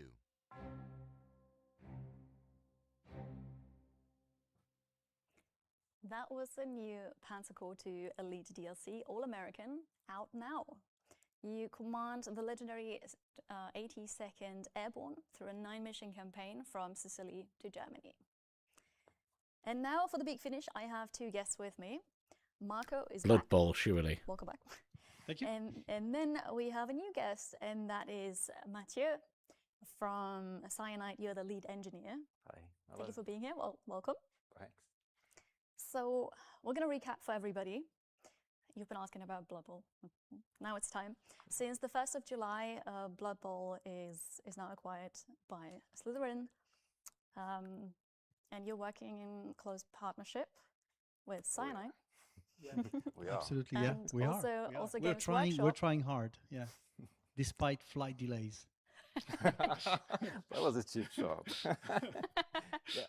Yeah. Apart from the flight But delays. this is, I mean, this is interesting because the first time we had to go and visit Cyanide, our flight was cancelled. Now Mathieu is coming, and 2 flights were cancelled, so he had to take a 3rd flight. So Yeah. it's like But I made it. you made it. You are we here. didn't. We're all very glad. Doesn't sound like that worked very well. Um, Yeah. So, Blood well, before we sort of, I guess that I've been following the chat, and there was a lot of where is Blood Bowl? Where is Blood Bowl? We want Blood Bowl, and that's fine. So where we are, I mean, first of all, we just started, looking into it and so Of on. course. So things will take time, but for now, we have some key things that we want to reassure the community with. And that's what was promised already, and the plan that was to release a new Blood Bowl stays. That's the key part that we want to reassure everyone with. Where do you want to start? We want to start from where we are now and how we lead to Warhammer Sure. Blood Bowl. Yeah, let's do that. So basically, first, there will be a new season. Yeah. There are 2 key beats between now and the release of Warhammer Blood Bowl. So the new season season 12 is coming soon. It's coming next month. Yeah. Yeah, give us a bit of details about that. See, I don't know a lot about Yeah, how it's they gonna be currently run the game. like a new season with a new battle pass containing mostly So it's exclusive got battle items. passes, okay. And then we're also gonna make available a big bunch of items which were behind the Nuffle Deals special rotation beforehand. So we're gonna release a lot of cosmetics in the battle pass and in the store. And that means that you have there's going to be like hundreds of these, right, available? Oh yeah, in from the store? Nuffle Deals, yeah, in the store. It's gonna be a good time to go back and have a look because yeah, it's gonna be massive. That's great. And the second big thing we have between now and the release of Warhammer Blood Bowl is the release of the demo. Yeah. Right. So Okay. just after the summer, So we the don't new know game the is just date going to yet be because we called have to go Warhammer Blood through, Bowl rather than all Blood Bowl the 4. testing processes and so on. What will the demo contain? The demo will be a sneak peek of a new streamlined mode of Blood Bowl that we call Rumble. Okay. It's gonna be a shorter, snappier, zanier game Hmm. with a shorter periods, 2 times 6 turns, 7 versus 7 on a smaller pitch. So yeah, we're gonna embrace the madness. In the demo, you're gonna have a ladder where you could play with predefined. I mean, it makes sense. teams for People the 5 want shorter factions that games are and gonna be stuff now, available. so it makes New sense that rules, they've gone down of that course. route. Like, this is gonna be the first sneak peek at the mode and also at the new rules. En passant, as we say. So yeah, you are gonna have the competition for the, competitive persons. Yeah. And then you're gonna have all the friendly games options. Like you could play versus the AI, hot seat with your lad, couch playing, right? And you're gonna have online games too. So this is gonna be like a nugget showing the new rules. Right. In a very streamlined and approachable way. That's really cool. And then, this leads us into Warhammer Blood Bowl, which is going to release before the end of the year. Okay, before the end of the year, I'm surprised. That's the only precise. That's how much precise we can be right now. That's a commitment already, right? It is a commitment, yes. And I mean, it's July now, at endish of July, so it's not going to take that much longer. Yeah. We'll get it. Coming soon, indeed. Soon TM. So Warhammer Blood Bowl, can I call that a reboot? Yeah. Is that, like, how does it tie in with Blood Bowl 3? That would be fair, because I'm gonna go through the key points of Warhammer Blood Bowl. This is gonna be the new rules for the 26 factions that would have been released at the time. So that's a big bit. And then there's gonna be things that are new because they were missing, and things that are new because they've been so deeply redone that it's completely different. Talking of onboarding, massive work on that. Like if you never played Blood Bowl, this is now a great time to start because work went into it. So it's basically reimagining and going back and starting over. On all the UI of the game. Blood Bowl is a very demanding game UI-wise. It's a game of 2 parts with managing your team and playing a game.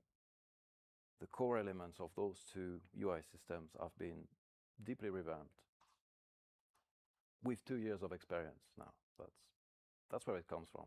It's not blind guesses and lunacies. Like we have the data about what we missed, what was wrong, what was missing, and we put a lot of effort into making that much better. Yeah.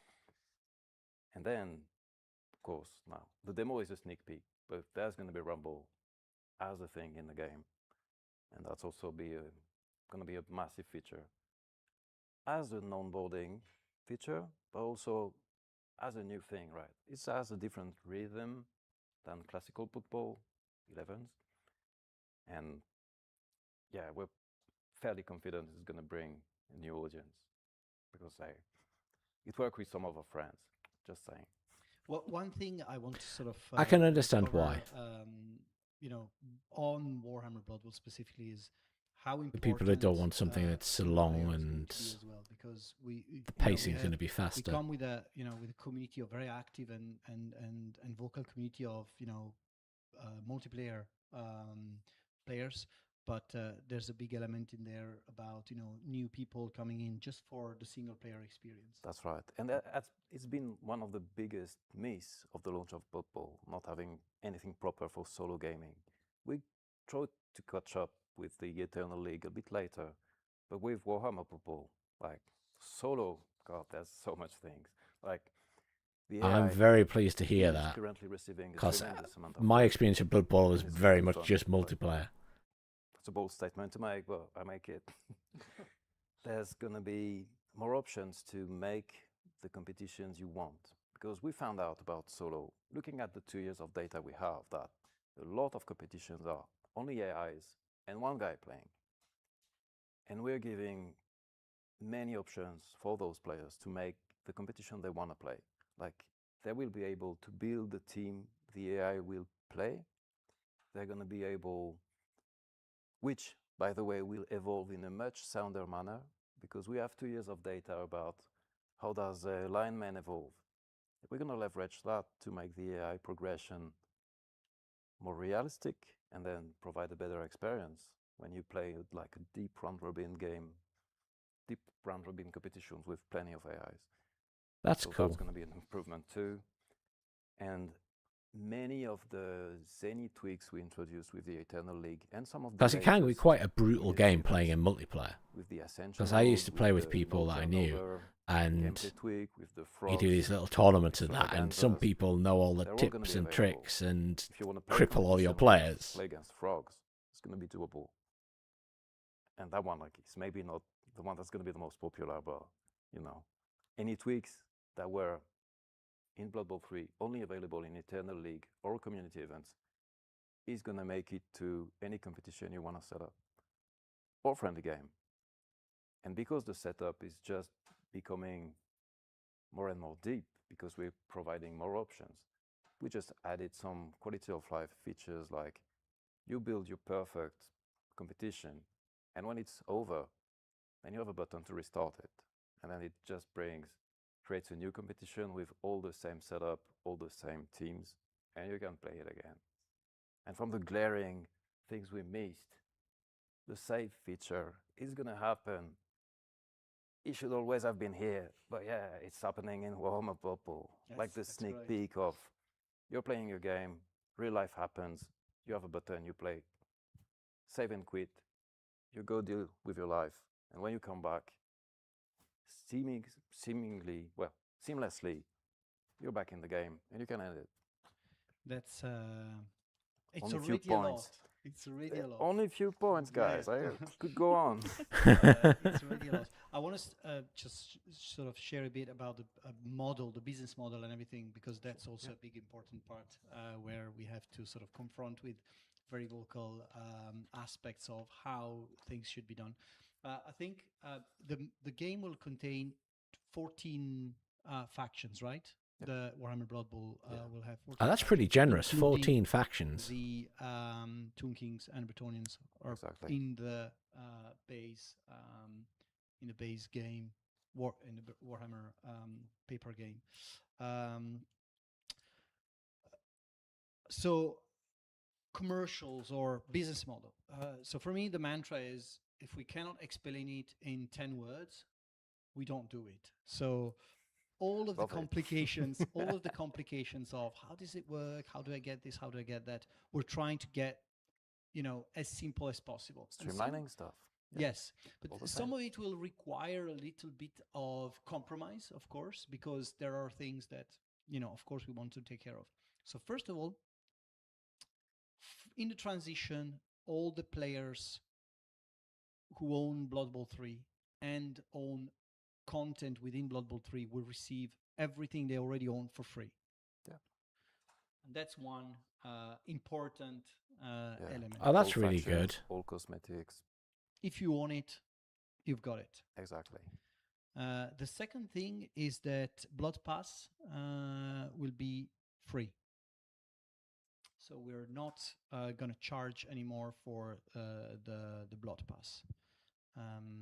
We still have seasons. We still have this element of, periodic. If you play a lot, you get a lot and all that kind of stuff. But it's not going to be behind a paywall or anything. which I hope people will like. Usually they add that. layers, so there's like a free version and a The paid other version, element but is we'll that, see. all Sounds like not. DLCs all factions will become DLCs. So we will not make factions available within the game as in-app purchases. They will sit in the stores with their own product pages, and we'll make all the bundles, all the nice promotions to make sure that we don't, overcharge and everything else, because that's the key thing. We know how many warp stones every faction is worth, but that's an element. So very important. We're going to publish this on all the product pages as well and so on. But if you own warp stones, if you have a lot of warp stones sitting somewhere, just use them between now and the release of Warhammer Blood Bowl, because after that you'll only be able to use the warp stones for the cosmetics. And that's very important. We'll keep screaming about it, because we don't want a situation where basically people are gonna, players are gonna say, right, I didn't see it or whatever. So we're gonna make it very clear that you have up until the release of Warhammer. That's fair, and now I know why they're being so careful about what they're saying, because of these warpstone things. What else? Yeah, by the way, there's some cracking packs of factions available at the moment. Yeah. Just saying. No, absolutely. If you already own it, go and spend them all. That's absolutely worth saying. There's actually a sale that just started now for Blood Bowl. So I mean, a lot of opportunities to. Blood Bowl's a good spend game money, if you can get spend into it. Stones between now and the release of the game. What else? World Championship. Yeah. Oh, yeah. It's better than football. By the way. Yeah, so this is sort of confirming the date of release, because the plan for the World Championship is it's going to happen somewhere in the beginning of 2027, like between December 26 and February or March 2027. It's going to be played on Warhammer Blood Bowl. Yeah. Yay! With the new rules. Again, if anybody. Okay. But yeah, so it's happening. Yes, and same structure. I would say that we keep the team, right? Because the team running the championship has been confirmed. We are, so trying to move forward as if, everything stays as it is. It's a transition. It is a transition. We are. To me, what I see is that Warhammer Blood Bowl is the Blood Bowl for the ages. So we really want to build the Blood Bowl that will be, the Blood Bowl that stays forever.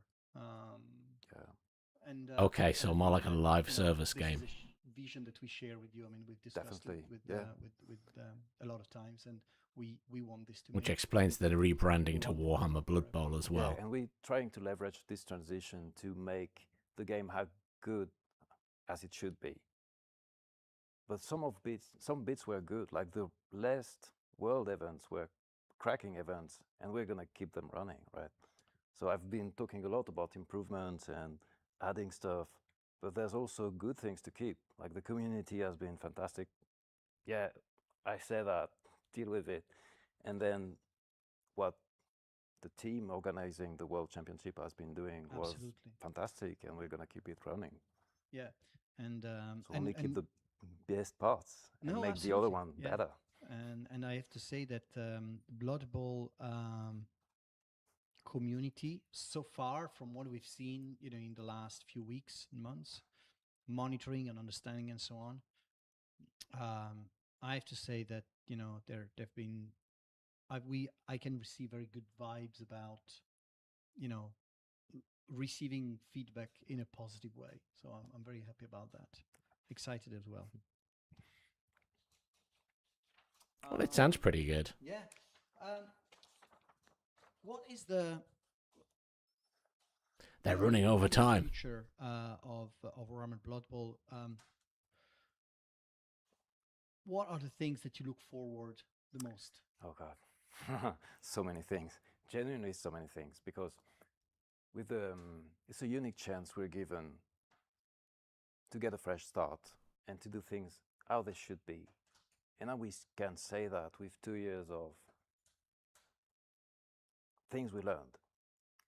So, like, being on par, catching up with the tabletop is something I personally really am eager to be there.